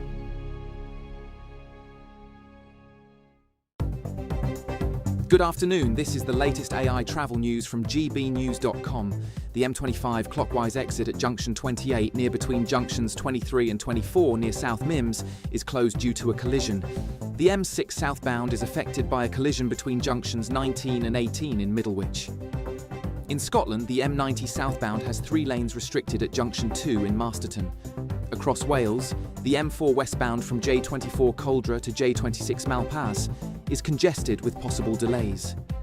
And on the trains, Transpennine Express has major disruption between Stalybridge and Huddersfield and between Berwick upon Tweed and Newcastle.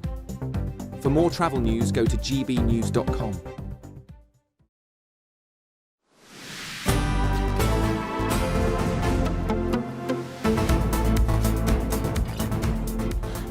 Well, welcome back. People in their 40s are emerging as the last generation of regular drinkers, as younger adults increasingly choose to cut back and avoid alcohol altogether. They've probably seen the videos of their parents drunk in the streets when there was that binge drinking epidemic. I can remember in Essex. I mean, I may have been one of them, but I'm not in my 40s, so, you know, but I've skipped that decade, but we were bad.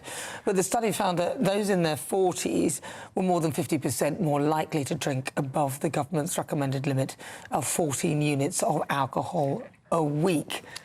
So, is it a good thing that young people are turning their backs on alcohol? Joining us now to debate this is journalist and broadcaster Ellie Hodges. Ellie, good afternoon. Good afternoon. Good afternoon. Thanks for having me on. Is it a good thing that people are moving away from alcohol with all the potential damage that alcohol can cause? No, I don't think it is a good thing. And by no means am I saying that all young people should start turning into alcoholics and start binge drinking. That's not what I'm saying at all. But I think there's this whole purity culture of all of these, what I would call influencers, going to Pilates or having matches all the time and going to the gym and just kind of leading this, what looks like from the outside, a perfect lifestyle, but doesn't actually look that much fun. And I think that lots of young people are then following that trend. And it's not just about drinking. It's like when we talk about the decline in British pubs and how many are closing down. It's not just about the drinking aspect, but it's about the social aspect. It's about going out, having fun, having a dance, just letting loose. And I think that lots of young people now just want to lead this kind of perfect lifestyle that they see on the internet all the time. Or maybe they're turning to vapes, Alco Pops and all the other stuff instead, like the nitric oxide that they're doing. Let's speak to Connor McCann. Connor, what do you make of this then? Is it a good thing? Is this what's playing out as you see it? Hi guys, yeah, thanks again for having me on, and a good point's made there. But no, I think I do think it is a good thing, really. You obviously mentioned that people are having this kind of perfect lifestyle, but I don't necessarily think it's that people are socializing less or not drinking as much. It's just that they're socializing around different aspects of their life that they enjoy more, whether that be their hobbies, going out to the gym or to classes, different run clubs. And I think that there's just been a cultural shift that it enables people to kind of enjoy more of their hobbies and different aspects of their life that doesn't involve drinking as such. Yeah, I mean, people are still going out, Connor, though, and getting high. They're just not getting high on alcohol. As Nana mentioned, they're shoving nitrous oxide up their nasal passage, or they're taking the likes of ketamine. With the Home Office are telling us today that ketamine seizures are at a 15-year high. Yes, I think that's very different point to the one that we're discussing today, which is on this generation drinking less. Do you think? I think without the drinking, people are delving into more of their hobbies, and that's whether it be non-hobbies of drinking. Oh, Ellie, do you think that... Sorry, go on. Sorry, but they're ditching alcohol for these kind of substances that are actually a hell of a lot worse for you. You see with people doing the balloons, with the, Nana just mentioned it there, I forgot what it is. That can literally kill you if something goes wrong immediately. Alcohol isn't as severe as that. Whilst, yes, if you become addicted to alcohol, that's a very different conversation.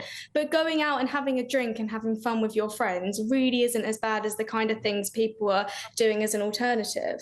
Nitric oxide, it was the sort of laughing gas thing. But I'm just saying, you didn't think, though, that was a part of the question that we're asking, Connor. But I think it is part of it, because if they're not drinking, what is it that they are doing? And they may be drinking less, but ketamine was not a problem when I was young. Neither was nitric oxide and all the other things, and Alco Pops and all of that. So it does seem like... And vaping. What about vaping? What about those things? Do you think that's having an impact? From my perspective, from what I've seen, when people seem to be drinking less, it's that they're doing more active hobbies. They're more doing things like, whether it be running or being, say, going to their gym classes, or they're socialising around different hobbies, whether it be going to, say, painting classes, or just hobbies that don't involve drinking or kind of excessive culture.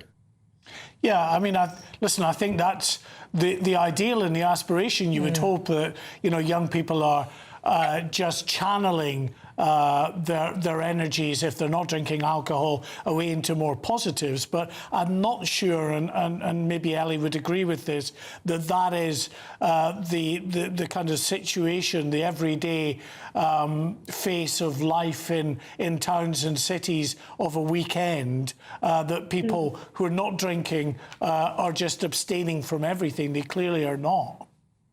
Yeah, I agree. And I think that also social media plays a massive part in this. And this, obviously, we are talking about, drinking here, but in more generally, young people not actually going out and socializing with other people their age, because they're just going on TikTok or Instagram and looking at these people with these perfect lives, going out, having a matcha and going out for Pilates, and it all looks great. But are they actually having fun? And that's the conversation that needs to be had, because ultimately, and also, I want people my age to be going out, meeting people. And we know that there's kind of a decrease in the amount of people that are meeting potential partners, for example, because you're not going to, maybe you will, but I don't think I'd meet my potential husband at Pilates. You might meet him on the internet, but then beware.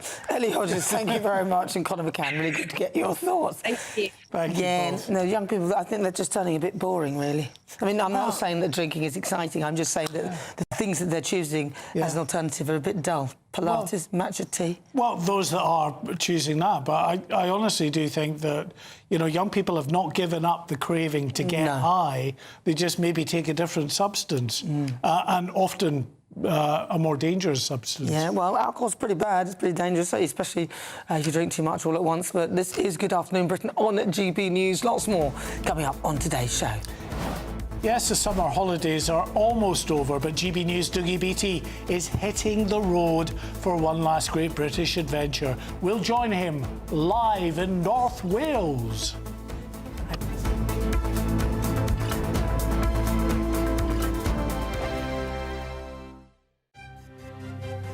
GB News Breakfast, every day from 6 a.m.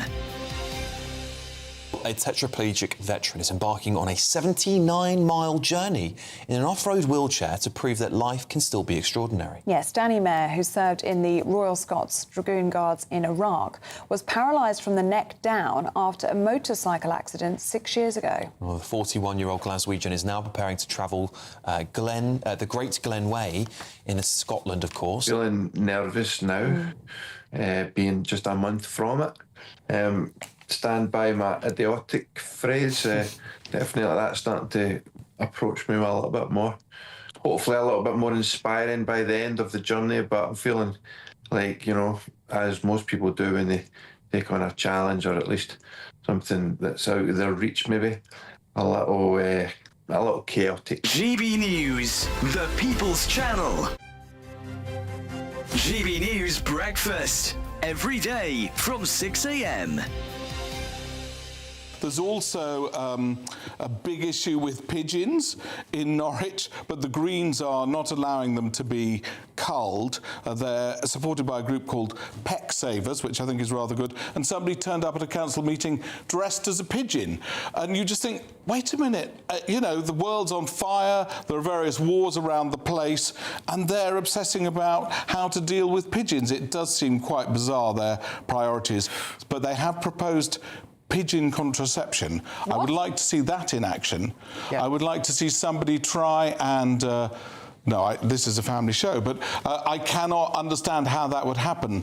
But it does seem to me that their priorities are completely upside down. If that's what some Green councillors have advocated. GB News, the People's Channel. Sunday with Michael Portillo from 11, only on GB News. Royal Navy was the most powerful navy in the world at that time. That was really the bigger ships, the sort of capital ships they're called. When it came to small ships, we really weren't. And especially minesweepers, there was something like 30 sweepers to protect 20,000 miles of coastline. So Churchill, as First Lord of the Admiralty, realised quickly something needed to be done, and he mobilised what became known as the Royal Naval Patrol Service, rather a dry name. But he requisitioned 200 trawlers, deep-sea trawlers from Grimsby, Hull, all those big sort of fishing ports, and their crews. And they were fish holes were turned into mess decks. Fishing nets were removed, replaced by sweeping gear. GB News, the People's Channel.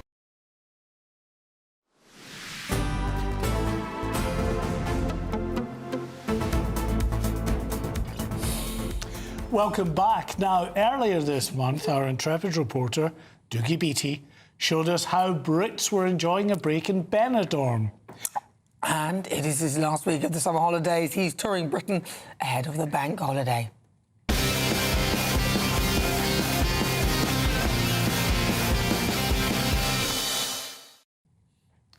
In his camper van.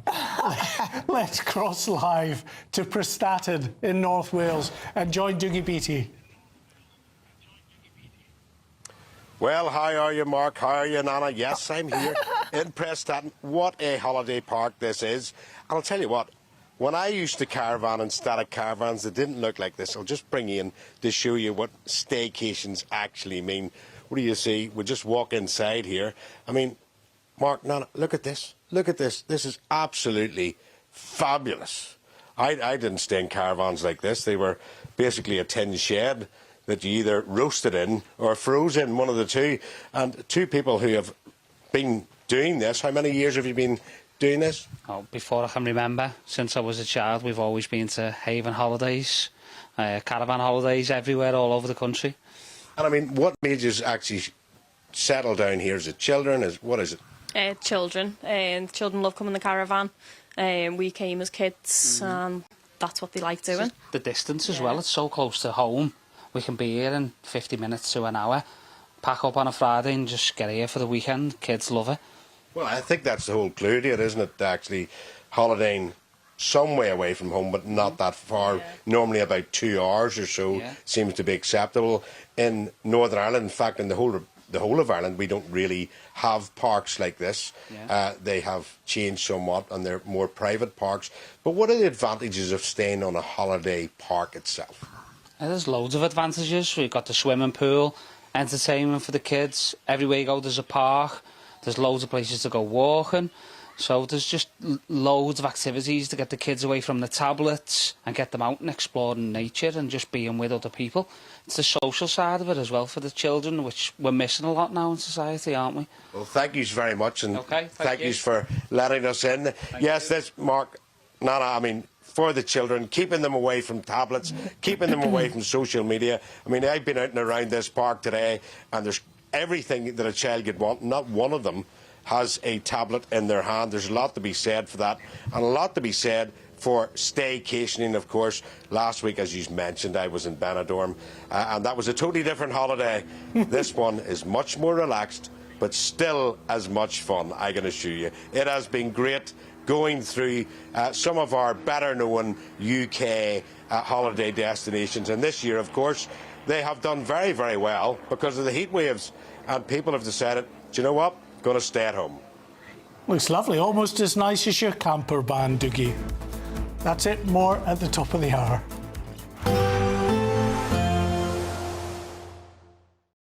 Today, clouds overhead, total zen within. Boxed Solar sponsors the weather on GB News. Hello, good morning. Welcome to your latest GB News weather update brought to you from the Met Office. Further heavy showers and potentially some thunderstorms through today for many central areas. To the northwest, though, it should remain largely dry. It's going to be a bit of a breezy afternoon, though, across more eastern areas of the UK. That's as that area of low pressure moves up to the north and east. So much of the heaviest rain from this morning will push offshore away from eastern areas. But this afternoon, we'll see the heaviest showers across parts of Wales at first, northern England. Then that will likely extend into more central and eastern areas of England. We could see thunderstorms up to around 40 millimetres of rain falling if you see a couple of showers falling through the afternoon. The northwest, though, faring the driest. Northern Ireland seeing plenty of sunshine. It won't feel too bad in the sunshine. A bit of a cooler day than yesterday, though, with a bit more cloud around across more eastern areas and in the northeast as well. The rain is going to linger across more eastern areas of Scotland through much of the day. Northwestern areas, though, the Highlands and Islands having a fine end to the working week. The showers will likely continue into this evening across central and eastern areas. Not everywhere is going to see these thundery downpours, but where you do see them, there is a chance of some flooding, as well as some quite big hail and lightning.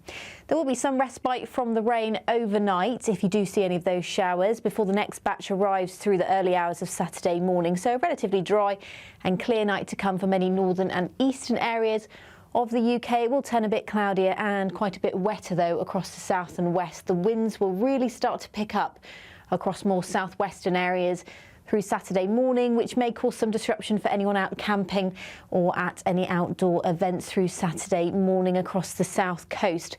That rain pushes further northwards through the day into parts of northern England, much of Wales, skirting into Northern Ireland as well. It should remain dry, though, for the very far north for the bulk of the day. Bye-bye. Today, clouds overhead, total zen within. Boxed Solar sponsors the weather on GB News. It's the biggest, greatest Great British giveaway of the year so far. Courtesy of Marquis Leisure, this brand new McClure Fusion could be yours. We'll also boost your bank account too with a further £35,000 in tax-free cash to spend however you like. For a chance to win, text prize to 63225. One entry costs £2.50 plus one standard network rate message. Or text bonus to 63225. 5 entries cost £5 plus one standard network rate message. Go to gbnews.com/win. Entry starts at £2.50. Call 0903 686 3232. Calls cost £2.50 plus your network access charge. Or post your name and number to GB23 PO Box 8690 Derby DE1 9TT. UK only. Entrance must be 18 or over. Lines close at 4 p.m. on the 23rd of October. Please check the closing time if listening or watching on demand. Good luck. Do you trust what you're being told? Good, because neither do I. Those are just facts. I'm Alex Armstrong, and on my show, we'll expose the spin. Well, I want to answer that, because you didn't let me last time, because you always speak over me. The broken promises. To deny that is denying the truth. And the hypocrisy. We can allow. You think we can allow? Politics, policy, parliament. Nothing is off limits. No sugarcoating, no fear of offence, just the truth laid bare. Tune in every Saturday and Sunday at 9 p.m. for Alex Armstrong Tonight, only on GB News, Britain's news channel. As soon as it hits 11 and the headlines come in, Late Edition brings you the breaking news from all the front pages. because the news is going to happen. So get a head start today. Patrick Christie's Tonight, Late Edition. Alex Armstrong Tonight, Late Edition, from 11 o'clock every night. Only on GB News, the People's Channel, Britain's news channel. I've been in Westminster for a long time, but I know that though power may be here, its effect on people's lives is across the whole of the country. We may be where rules are made, but it's where they're implemented that matters. Join me, Jacob Rees-Mogg, for forthright and frank discussion on where Britain has come from, where it's going, and where it will end up. That's State of the Nation, Monday to Thursday, 8 to 9 o'clock. Vox Populi, Vox Dei. From cold mornings to warm family brunches. From football to tennis in the car. In the kitchen. GB News Breakfast is there. With the stories you need and the conversations that matter. Anyway, let's talk business. Well, it has been a historic night in British politics. It's astonishing, isn't it? We're here again. To start your day just right. GB News Breakfast. Every morning from 6 a.m. Only on GB News. Britain's news channel.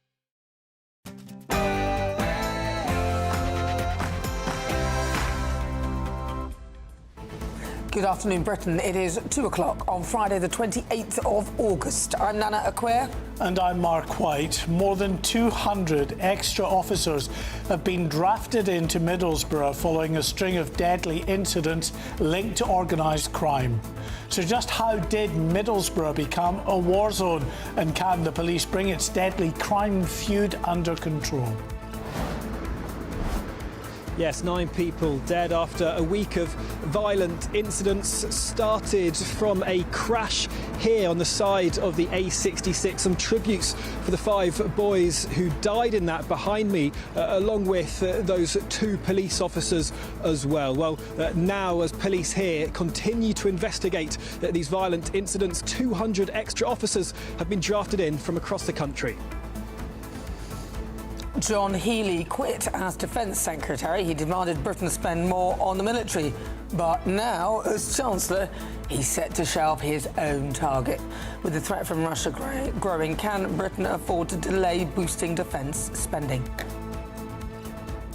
A huge blaze has erupted near Wembley Stadium with 125 firefighters tackling the flames and major tube disruption across North London. We'll bring you the very latest.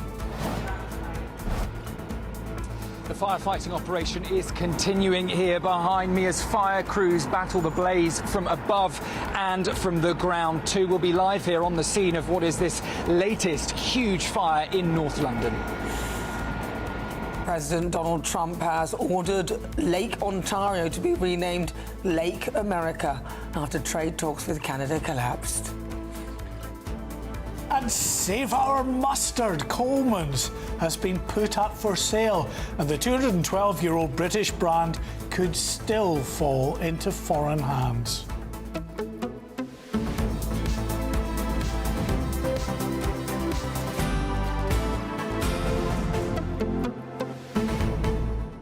I'm not really a fan of mustard.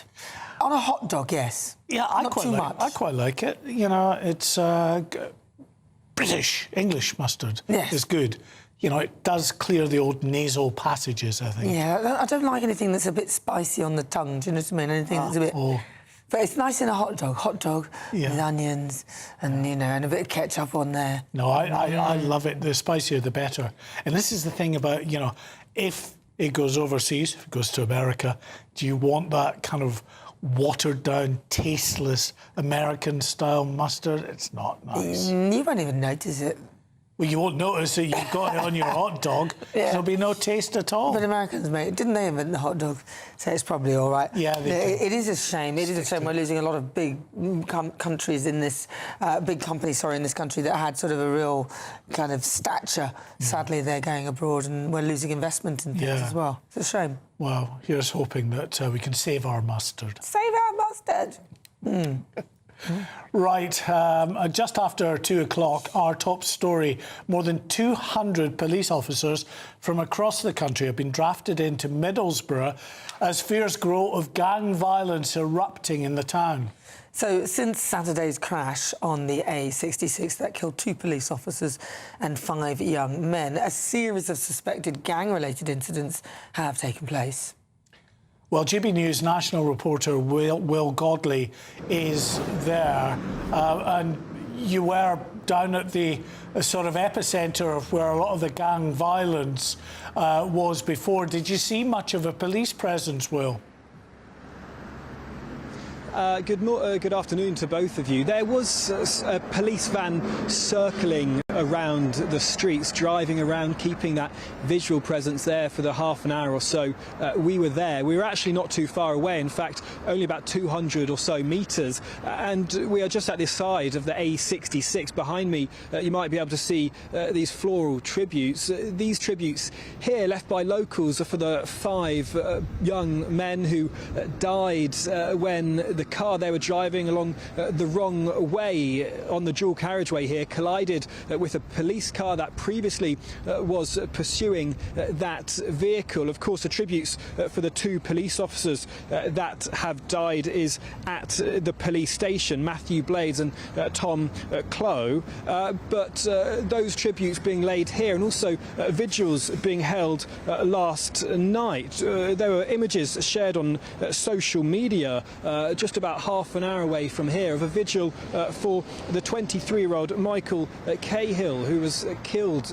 He was one of the 5 people in that VW Passat that collided with the police car. And in images shared online, we saw cars spinning around in fields doing donuts, fireworks being let off, and also smoke bombs as well, and cars actually set on fire as part of this so-called vigil as well. Well, while that all was taking place last night, the police force here was drafting an extra 200 police officers from across the country in order to provide an increased police presence on the streets of Middlesbrough, but also to assist Cleveland police in their investigations, because of course it wasn't just this car crash in the early hours of Saturday morning that they're investigating, but a spate of violent incidents, investigating whether they could be linked, including a house fire which killed a 7-year-old girl and her auntie, plus cars ramming houses, and also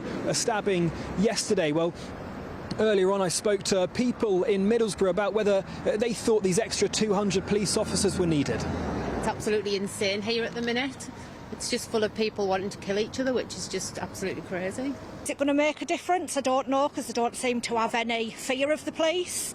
It's just sad innocent children losing their lives. It's a heartbreaking thing. I think bringing the army, if I'm being honest with you. You would like to see the army deployed? Definitely, How yeah. come? I just think to give everybody that extra reassurance. I agree with it. I think it's a good idea. Borough's not safe anymore. How do you feel as someone who lives here? Unsafe. Quite unsafe. Like, I'm moving because I'm going to uni, but I'm moving because I just don't feel safe around here. I hate walking home from work on a night. I think it's pretty safe. I mean, yeah, maybe things happen, but I don't know. You're not. Well, that was the voices of some in Middlesbrough earlier on, and just in the last hour or so we were in a particular part of Middlesbrough, South Bank, which is the epicentre of where these tensions have arisen from, and very few people wanted to speak, no one on camera, because these tensions are so strong. Those who did want to speak said that this is a rough area, but really this is boiling point. Others said they don't come out of their home anymore if they can avoid it, because the area is so intimidating for them. Another person said it's sad that this is now what they feel is normal. Well, a local MP, Andy MacDonald for Middlesbrough, reacted to 200 extra police officers being deployed to his town a little bit earlier on. People do feel terrorised. You see, in these communities, when 99.9% of the people are totally and utterly decent, they want to go about their ordinary business. They want to be able to go to the shops, and they want to be able to get to their bus stops without any sense of interference or being prevented from doing so. And that's not been their experience. These are dreadful events, and we've lost 2 police officers going about their duties, which is just utterly and utterly abominable for that to have happened. But I've been speaking to Cleveland Police today. I've been up to the headquarters in Hemlington and laid my own tribute. I've also met with the divisional commander for Middlesbrough, and I am in awe of Cleveland Police. They are persevering. The humanity, the dedication and professionalism is just to be admired. They are going about their business as usual. They are making arrests. And Well, Cleveland Police is holding a meeting at the moment with local politicians, including MPs and councillors. And the leader of the council here welcomes these 200 extra police officers, but has called on Andy Burnham to provide more in order for people here to feel safe. Local politicians don't want the police force to go back to business as usual, want more funding for their force. Andy Burnham, though, has said that officers here will be provided with everything they need, calling the incidents here absolutely tragic. OK, Will Godley, thanks very much indeed. Now we're joined by the former Cleveland Police and Crime Commissioner, Steve Turner. Steve, good afternoon to you. We heard there from the local MP in awe of Cleveland Police, but is that sort of admiration fully justified? We know that the force and certainly the management of the force has been criticised quite considerably in the past. Do you think that the management of this force is all it should be? Good afternoon. I think where Andy's right, and I don't agree with him often, is the officers on the ground are working phenomenally hard, and they need all the credits and all the plaudits we can give them, and working through such a tragic time when they've lost two of their colleagues is immensely difficult. But I think what we've seen in Cleveland is in the past, historically, it's had real leadership problems, and we have lost control of the streets. I think that has changed quite dramatically over the last 5 or 6 years. But the fundamental problem is successive governments have failed to adjust the police funding formula, which sees a force like Cleveland that is funded as if it's a rural force when it's got urban crimes and it's got metropolitan crime, and that's been the core crux of this. So no matter how many officers you put into Cleveland, you're always going to need more, because the level of crime rates we've got, and in Middlesbrough, and I must say this incident's taken place in Redcar and Cleveland in South Bank. It's not actually Middlesbrough, and that's part of the problem. The national government, national media, they just group us together, and they're very distinct communities. And the community of South Bank and Grangetown, where these incidents have happened, are just getting grouped in as if they're part of a wider conurbation that gets targeted every year as the most violent place in the country to live outside of London. Well, that's just, it's a bit of ignorance there, really, I think, and people not really understanding the geography of the area. But look, the Cleveland Police Force, came out of special measures about 3 or 4 years ago. So they've had many issues there. But when we had a Vox, we spoke to one of the ladies, said that the problem is actually that they're not seeing any punishment. People are just, the police are completely ineffective, which is why when people see there's no punishment, then there's no deterrent to behave badly, and that is still a problem. Absolutely. I mean, and one of the worrying things for me, living as a resident here, is we've got all this focus right now. We've got 200 extra officers.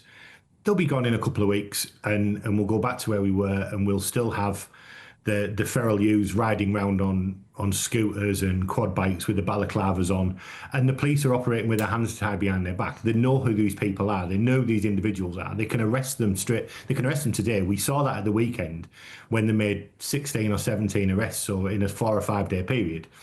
My guess would be most of those people are now back out on the streets and haven't even been remanded. And that's a problem with the justice system. There's too many people going to court or not going to court and getting let off because we just haven't got the prison places to do it. And carrying a knife holds no real punishment now. There's a 10-year, you can have a 10-year sentence for carrying a knife. It's never applied.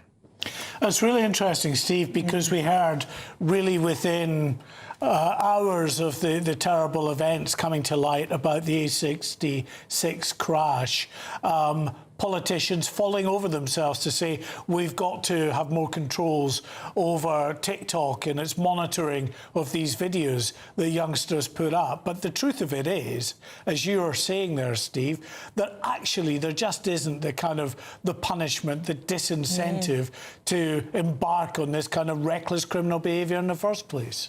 It's irrelevant. We can send somebody to jail for a tweet, right? But somebody that puts a TikTok video of them driving at 100 miles an hour down a residential street gets let off, and that's because they rarely show their faces. So at that point, just because it's on their TikTok they're not going to be punished. And the justice system needs to take that into account. And these people need to be severely punished for that type of behaviour. There are countless videos, not just of people driving dangerously, people with the gang signs, people tearing up greens where kids play, playgrounds, setting fires. It's there. It's every single day, and the residents have to live with it. And I'm really not surprised that residents won't talk about it, because that's the other issue. Every resident knows who these people are, but they are too afraid to go out and speak to them. I spoke to a local community worker today and asked her if she'd done any media, because I expected she would have done. And she said she's too frightened to. She daren't say what she thinks publicly, because for fear of repercussions and her office or her home getting bombed. All right, we'll have to leave it there. Steve Turner, thank you very much. He's the former Cleveland Police and Crime Commissioner. Thank you. Now, the Chancellor, John Healey, will shelve his own target of spending 3% of Britain's GDP on defence by 2030. That's when he delivers his first budget in October. Now, you remember that John Healey resigned as Defence Secretary in June. He said that Sir Keir Starmer's government wasn't prepared to spend enough money on Britain's armed forces. Well, we're joined in the studio now by Major Mike Shearer, who is a former British Army spokesman, of course.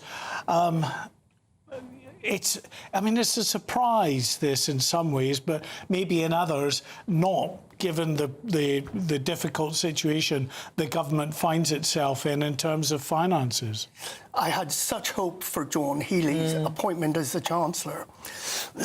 But look, what we have here is another classic example of lions being led by donkeys.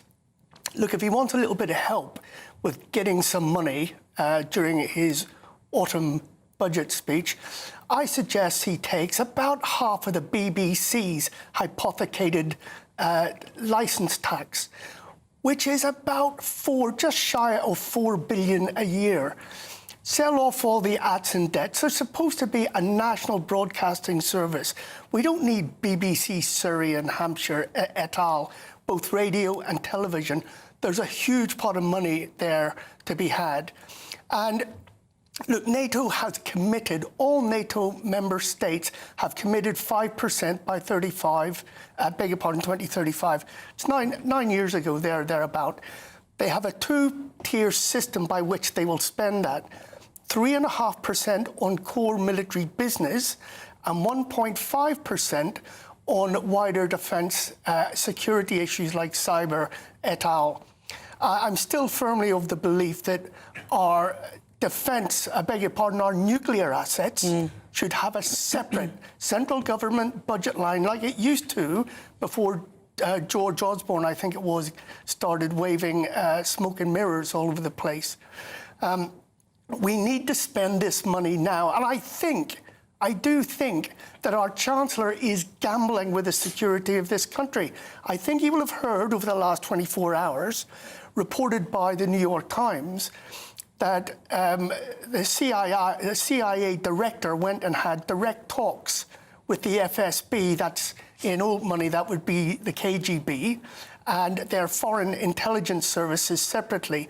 And he delivered a stark message to them, telling the Russians that they're running out of space. They cannot continue with this. And I think on that, our Chancellor is hedging the security of this country. We still don't know how Putin is going to take that, but he must not fall into the trap of once again looking for a dividend that doesn't exist.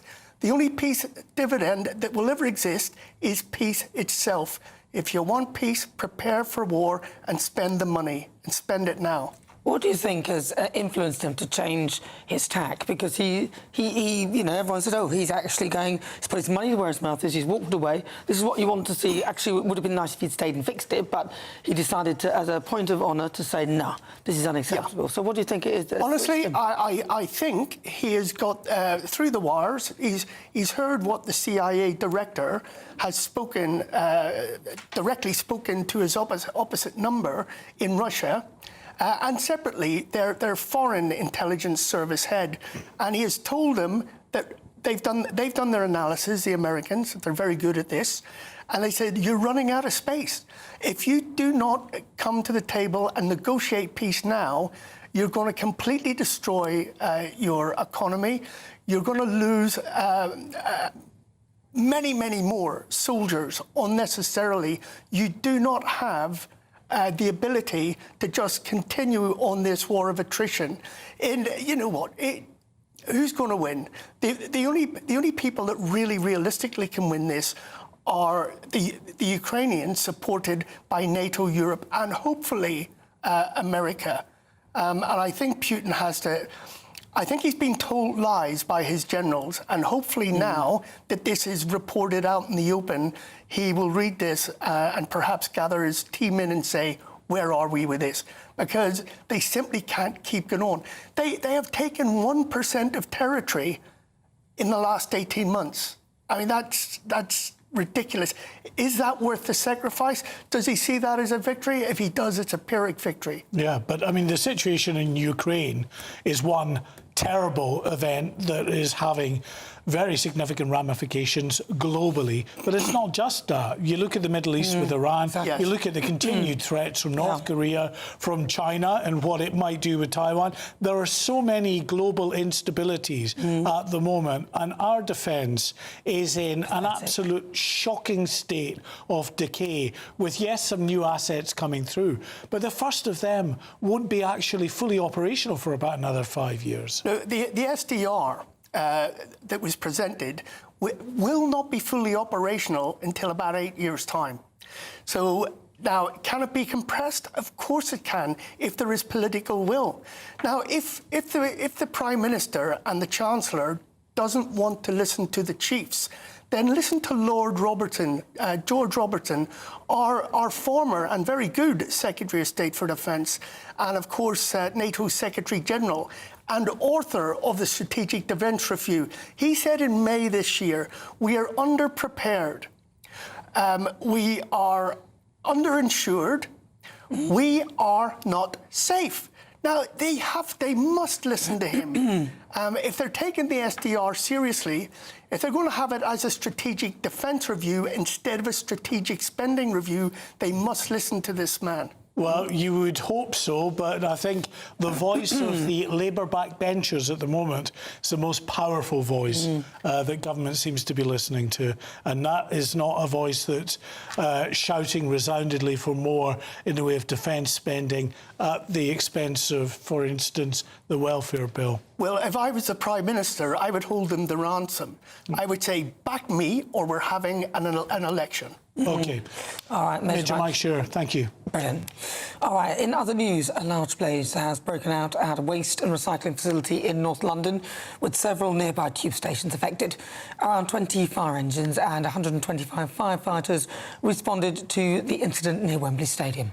Well, residents in the immediate area are being advised to close their doors and windows and remain indoors where possible to avoid inhaling any smoke. Well, GBNews reporter Sam Francis joins us from North London. Sam, what more can you tell us about this? Yeah, good afternoon to you both, Mark, Nana. As you can see behind me in the distance, we're around 500 metres or so from the site of this blaze in this industrial estate in the north of London. And we're just metres away, in fact, from the IKEA Wembley store and also from Wembley Stadium. Aerial appliances now high above the industrial building here, tackling this blaze from both the ground and from above too. London Fire Brigade, as you say, sending in well in excess of 125 firefighters and more than 20 fire trucks being dispatched from across the capital. Thankfully, at this stage, the flames and the plumes of smoke drifting away from our location, thanks mainly to the wind direction, but still visible across much of the capital this afternoon. This blaze now being dealt with by the London Fire Brigade Central Control Room, who have taken taken the lead on this operation. We've also heard in the last few minutes from the London Mayor, Sadiq Khan, who has said that his thanks goes out to the brave firefighters who are tackling this significant industrial blaze in the estate in Neasden to protect lives and businesses. He is urging, as are the fire brigade, residents to avoid the area, to keep windows and doors closed at this stage, simply because of the extent of the smoke and the flames in the area. More than 100 calls now have come in to the fire brigade at their control room since the blaze was first spotted at around 11:30 this morning, and there are still some very significant questions, in fact, that we yet don't have answers to. Just what is burning inside this industrial building? Indeed, what started the fire? Any injuries have not yet been reported. Hopefully that's the way that it stays for the rest of this afternoon, and indeed the extent of the damage too.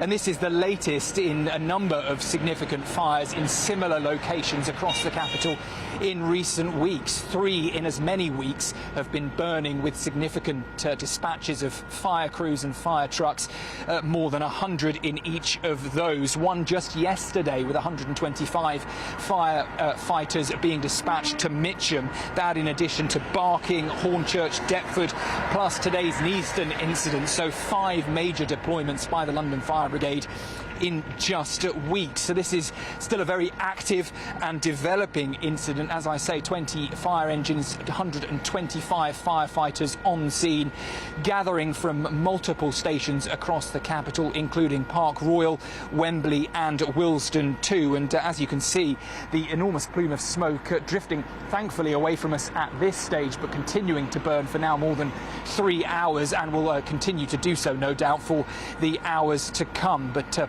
firefighters still tackling the blaze from the ground and above as they raise those fire appliances into the air, pouring water onto the plumes of smoke and flames. A very visible impact across much of the capital and the skyline here in London this afternoon. OK, Sam Francis, live for us in Wembley as that blaze continues, with 125 firefighters tackling that huge fire. All right, well, this is Good Afternoon Britain on GB News. Lots more coming up on today's show. President Donald Trump has ordered Lake Ontario to be named Lake America after trade talks with Canada collapsed. But after the break... The search for 33 missing Brits in Nepal continues, amid fears that Nepal could be hours away from a second deadly flash flood. All that and much more coming your way on GB News, Britain's #1 news channel.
Bold. They are under no illusion. Ray. Are you a human trafficker? Boundless. I've had enough of the nonsense, and I'm not afraid to say it. Don't get this on the BBC. Every weeknight, I tear through the headlines. The smell of gasoline. Should we be worried about it? From Westminster madness to cultural war chaos. What I'm going to do now is they are throwing things out the car as we speak. Get ready, Britain. Here we go. Patrick Christie's tonight, weeknights from 9 p.m. only on GB News, Britain's news channel.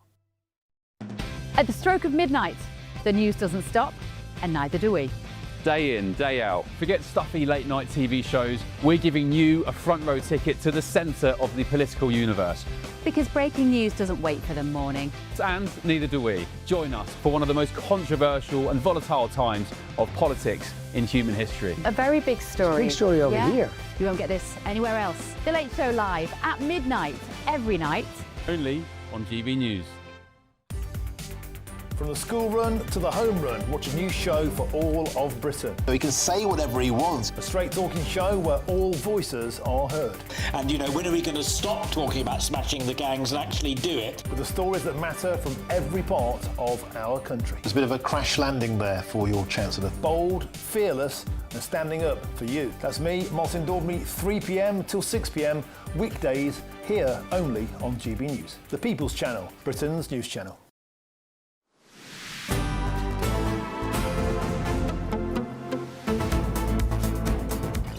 Good afternoon, Britain. Now, 2 children, a 13-year-old girl and a 14-year-old boy, are among 33 British nationals still missing following a deadly flash flood near Nepal-Tibet border.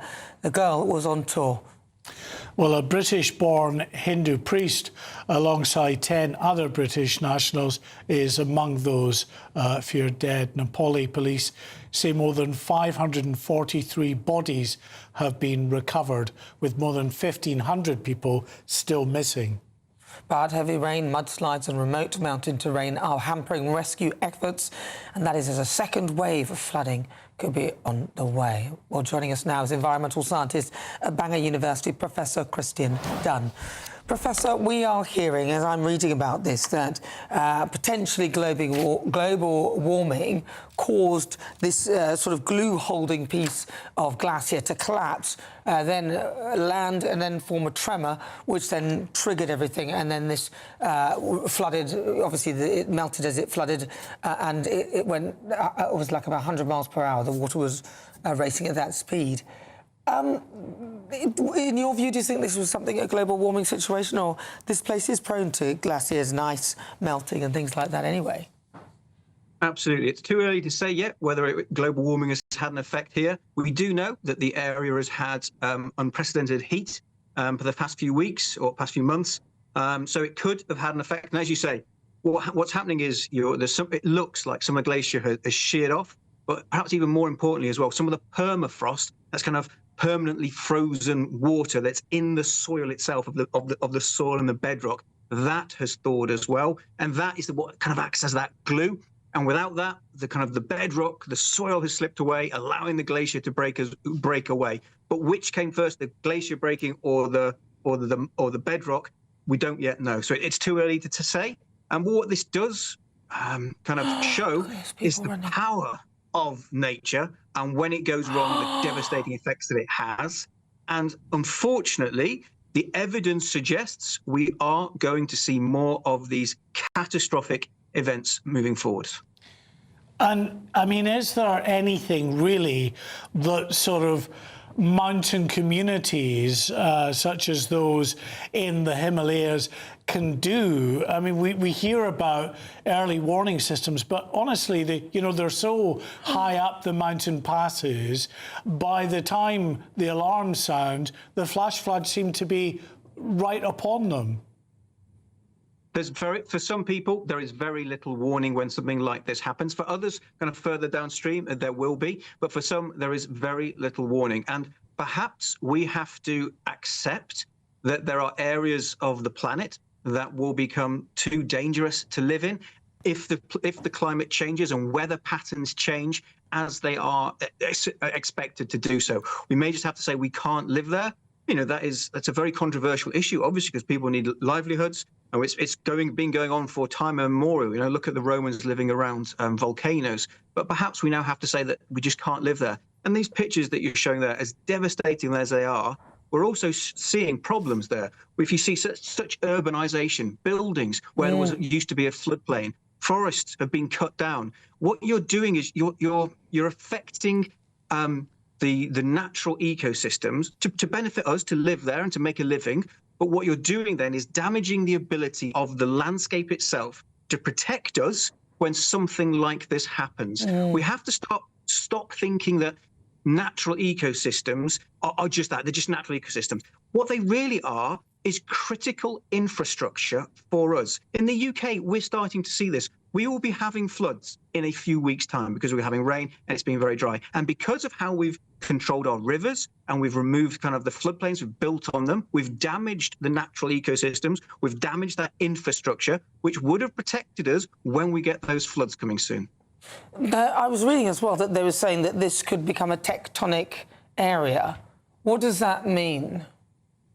That's going to mean that it's going to be where the tectonic plates are the kind of the plates that kind of make up the crust of the Earth. Those are moving all the time. And what we're starting to see in some areas, that movement is getting more than in other places than it used to be, and it's becoming more tectonic active. So potentially we could be seeing more earthquakes, which potentially we think, well, originally it was thought that could have precipitated that shearing off of the glacier. We don't actually think that's the case now, but again, it is too early to say what is actually happening there.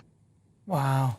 I think in one place I am in agreement with you that there are some places on Earth that we just simply can't live, even though we try and urbanise it and make it acceptable. But in reality, Mother Nature's in charge, you know.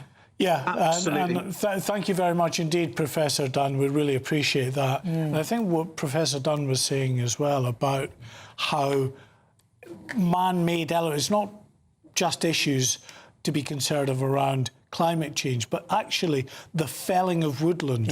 Woodland where deep-rooted trees hold mud and soil in place to ensure that it doesn't career down the banking anytime there's rain. But people cut all these forested areas away and then wonder why you're getting landslips all the time. Well, the thing is as well, and then they're banging on about net zero and how our emissions are causing these things in other places that don't do what we're doing, but these other places are chopping down trees. They're making...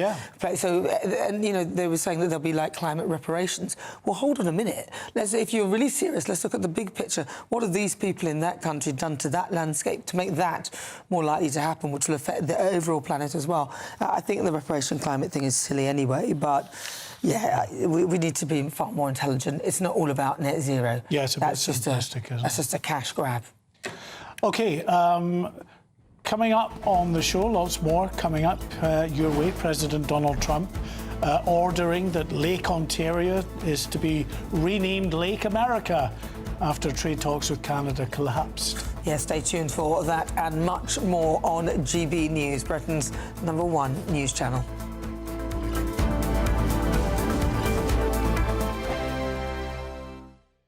Hello, good morning. Welcome to your latest GB News weather update brought to you from the Met Office. Further heavy showers and potentially some thunderstorms through today for many central areas. To the northwest, though, it should remain largely dry. It's going to be a bit of a breezy afternoon, though, across more eastern areas of the UK. That's as that area of low pressure moves up to the north and east. So much of the heaviest rain from this morning will push offshore away from eastern areas. But this afternoon, we'll see the heaviest showers across parts of Wales at first, northern England. Then that will likely extend into more central and eastern areas of England. We could see thunderstorms up to around 40 millimetres of rain falling if you see a couple of showers falling through the afternoon. The northwest, though, faring the driest. Northern Ireland seeing plenty of sunshine. It won't feel too bad in the sunshine. A bit of a cooler day than yesterday, though, with a bit more cloud around across more eastern areas and in the northeast as well. The rain is going to linger across more eastern areas of Scotland through much of the day. Northwestern areas, though, the Highlands and Islands having a fine end to the working week. The showers will likely continue into this evening across central and eastern areas. Not everywhere is going to see these thundery downpours, but where you do see them, there is a chance of some flooding, as well as some quite big hail and lightning.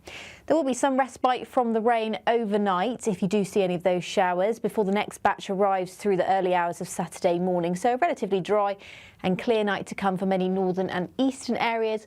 of the UK. It will turn a bit cloudier and quite a bit wetter, though, across the south and west. The winds will really start to pick up across more southwestern areas through Saturday morning, which may cause some disruption for anyone out camping or at any outdoor events through Saturday morning across the south coast. That rain pushes further northwards through the day into parts of northern England, much of Wales, skirting into Northern Ireland as well. It should remain dry, though, for the very far north for the bulk of the day. Bye-bye. Thank you, Britain, for the thousands of you who are becoming friends of GB News each and every week.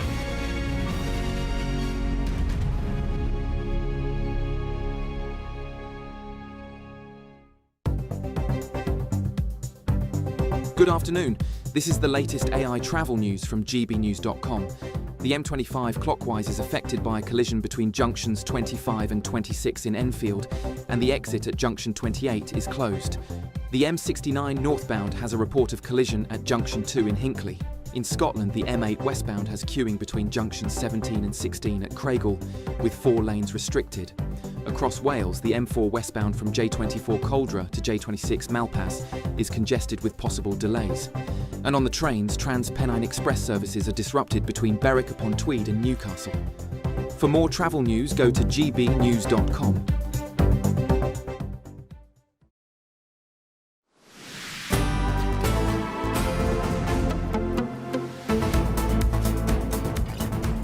Welcome back. Now, Donald Trump has stepped up his row with Canada by signing an executive order renaming Lake Ontario Lake America.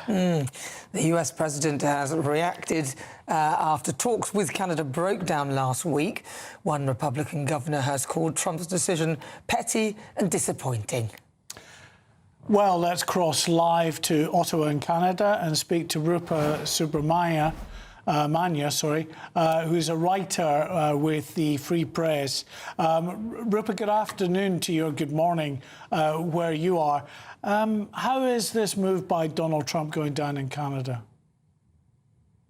Well, I think Canadians are taking it in their stride.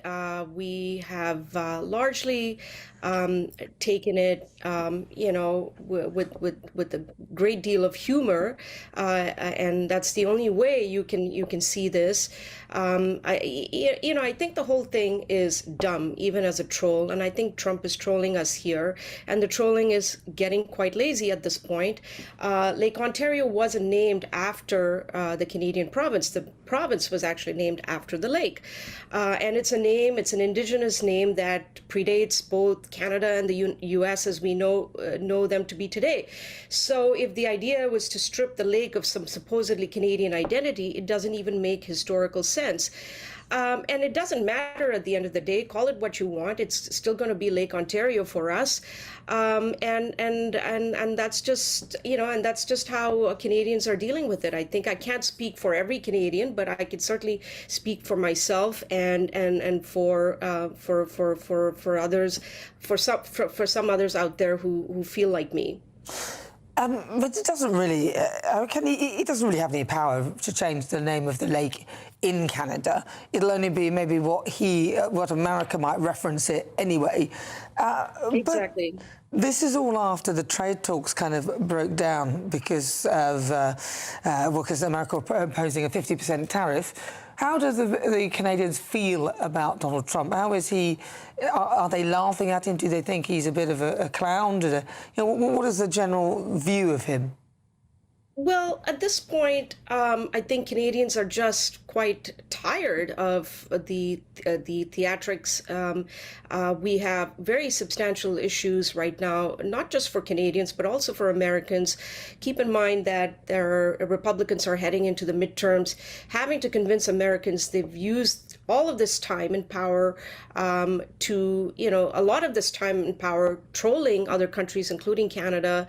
And so renaming Lake Ontario, I think, hands their opponents an incredibly easy question. What exactly are you spending your time on? And as I mentioned, there are substantial issues. There are tariffs that are hitting these states that are heading into the midterms.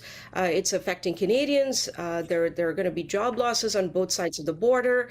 And I think at this point, Canadians are just hoping that something happens during the midterms, that the Republicans will be defeated and perhaps we will get a favorable deal at the end of the day. But having said that, I think this is the more important point, and a point that I've been making in a lot of my writing, is that Canadians shouldn't be fixated on this deal. There's a lot of work that we have to do ourselves. I mean, we have to get our house in order. And unfortunately, Prime Minister Mark Carney is not fast-tracking some very much-needed reforms that are vital for Canada's economy, that are far more important than any trade deal, favorable or the greatest deal on earth that the Americans could offer us at this point. So basically, it's kind of a bit of a distraction, isn't it, really, to be honest, to the main point. Rupa Subramania, thank you very much. She's a writer with the Free Press. Thank you. Now, time for the Great British Giveaway, the new one, which is offering you, of course, a motorhome worth £65,000, I think £35,000 in cash as well. Take a look. It's brand new and it's the big one. Your chance to win £110,000 in prizes. Our biggest giveaway of the year so far. First, we want you to drive away in this. Courtesy of Marquis Leisure, you could win this brand new 4-berth motorhome. The McClue Fusion comes fully loaded with all of the home comforts you'd expect. Built-in modern kitchen, bathroom, fridge freezer, and it's worth £75,000. But that's just the beginning, as we'll also give you a whopping £35,000 in tax-free cash to spend, save, or just to use to enjoy adventures in your new motorhome. This incredible prize package is exclusive to GB News. You won't see it anywhere else, so make sure you don't miss out. For a chance to win a motorhome and cash, text prize to 63225. One entry costs £2.50 plus one standard network rate message. Or text bonus to 63225. 5 entries cost £5 plus one standard network rate message. Go to gbnews.com/win. Entries start at £2.50. Call 0903 686 3232. Calls cost £2.50 plus your network access charge. Or post your name and number to GB23 PO Box 8690. Derby DE1 9TT. UK only. Entrants must be 18 or over. Lines close at 4 p.m. on the 23rd of October. We may call the winner live after all entry routes have closed. Please check the closing time if listening or watching on demand. Good luck. Good luck indeed. Now to some breaking news. 4 men have pleaded guilty at the Old Bailey to destroying 4 Jewish community ambulances in an arson attack in North London, which caused £1 million worth of damage.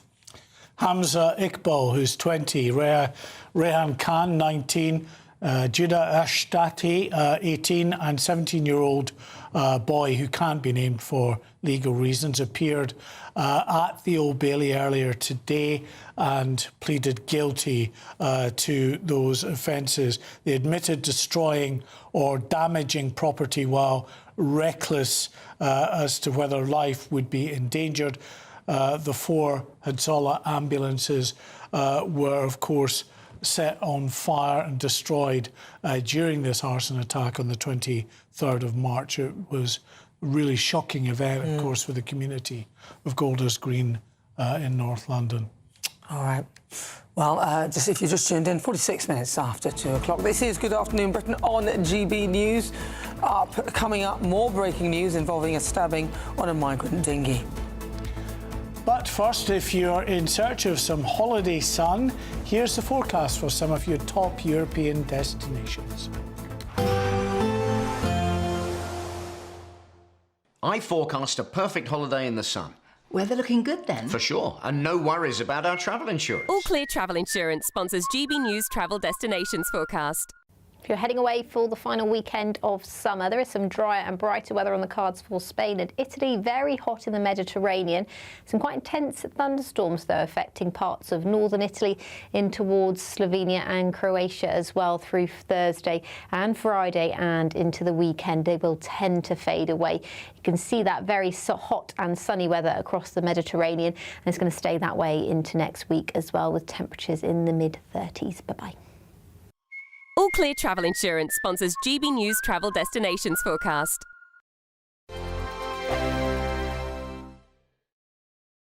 So Sunday with Michael Portillo from 11, only on GB News. The 19th century opera composer Richard Wagner has been accused of virulent anti-Semitism and of inspiring Adolf Hitler. What is the truth in those accusations? A new book painstakingly researches what Wagner wrote and said and what he didn't write and say. I was really guided to the title of my book by an article by Dominic Lawson on the occasion of Wagner's 200th birthday. It argued that we should go on listening to Wagner, but the headline was Hitler's favourite composer was a monster. And various facts were alleged in support of this, that Wagner believed in a German master race, that his views influenced Hitler. GB News, the People's Channel. Sunday with Michael Portillo from 11, only on GB News. What is rosé wine? How does it get that colour? So the colour is from the red grapes. It's made with either white or red grapes, and it's left to macerate or steep, so you get a little bit of that red grape colour, but not so much that it's a red wine. It's called the Pale Rosé by Sacha Lichine. Where does this come from? This is from Provence. So this is the sort of sibling little sister of a very famous rosé, and so they're making the same thing, but I find it sort of lighter, easier to drink, more fruity, and I think I prefer it. So it's delicious, really. Oh, that is deeply delicious. Very drinkable, isn't it? It is. You go on all afternoon with that. GB News, the People's Channel. Sunday with Michael Portillo from 11, only on GB News. Royal Navy was the most powerful navy in the world at that time. That was really the bigger ships, the sort of capital ships they're called.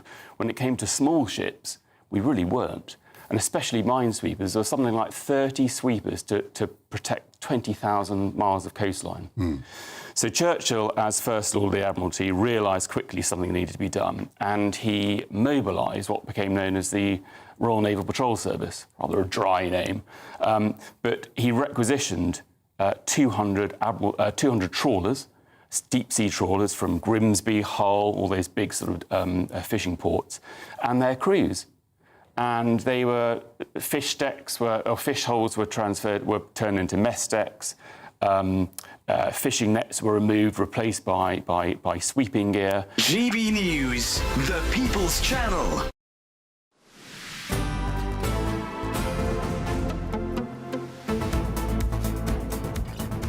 Well, welcome back. Some breaking news now, and an illegal immigrant has been stabbed to death during an attempt to cross the English Channel on a small boat. The incident happened on board a dinghy as migrants scrambled to make the crossing to the UK. Yeah, it's a separate incident involving small boat migrants. Today, in another incident, a female migrant was taken to hospital after dozens of illegal immigrants crossed the English Channel today for a second day. And GB's got the exclusive footage of paramedics carrying the injured migrant off a border force vessel at Dover lifeboat station on a stretcher. It's not clear the extent of the injuries suffered by the female migrant. Yeah, so, I mean, really disturbing events unfolding on the other side of the English Channel. And what we understand as well is that rescue services intervened to assist the migrant who was dying in the boat, and also others that were injured in the boat were taken back to France. But I think, well, one of the things that's happening all too often now is you get groups of migrants. They're mainly, not exclusively, but mainly African illegal immigrants who will not pay the people smugglers for the journey. It's up to £3,000 to cross. Instead, what they do is they have a tactic of storming the boats. So as the boats are being launched, you get about 20 or 30 of these migrants rush up to the boat, and they just fight the other migrants, fight their way on. And it's carnage, it really is. And some of the people smugglers that are there helping launch the boat will often be armed with knives, even guns on some occasions, and these deadly fights can break out. And I think that's probably a good guess as to what happened in this latest incident. It's just barbaric, isn't it? I mean, it's just ridiculous. I mean, since yesterday, 615 channel migrants have made the journey and dozens more have crossed today. It's just, despite the weather being awful, I just don't get why somebody somewhere, like the government, are not doing something quite serious. Not only is it dangerous, they are crossing illegally, they're not genuine refugees, because if they were, this wouldn't be the kind of behaviour that you'd expect from people fleeing persecution. They're fleeing France, by the way. Yeah. And nobody is taking this seriously. Everyone's just letting it carry on. We're going to give them a house. We're going to give them RF wherever they're going to go. RF here. This is going to have a new football pitch, and that. I say stamp it out. Stop this nonsense right now. Andy Burnham, please do something.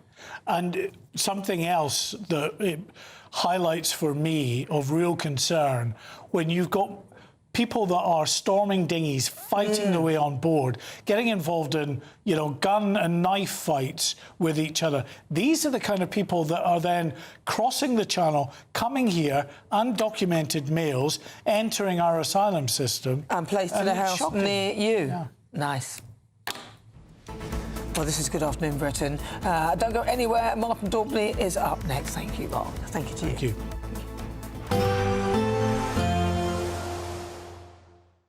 Expect warm spells with the odd rude interruption. Boxed Boilers sponsors the weather on GB News. Hello there, good afternoon. Welcome to your latest GB News weather update, brought to you from the Met Office. The weekend brings showery weather and some quite breezy weather too, particularly across southern areas. A continued chance of thunderstorms as well.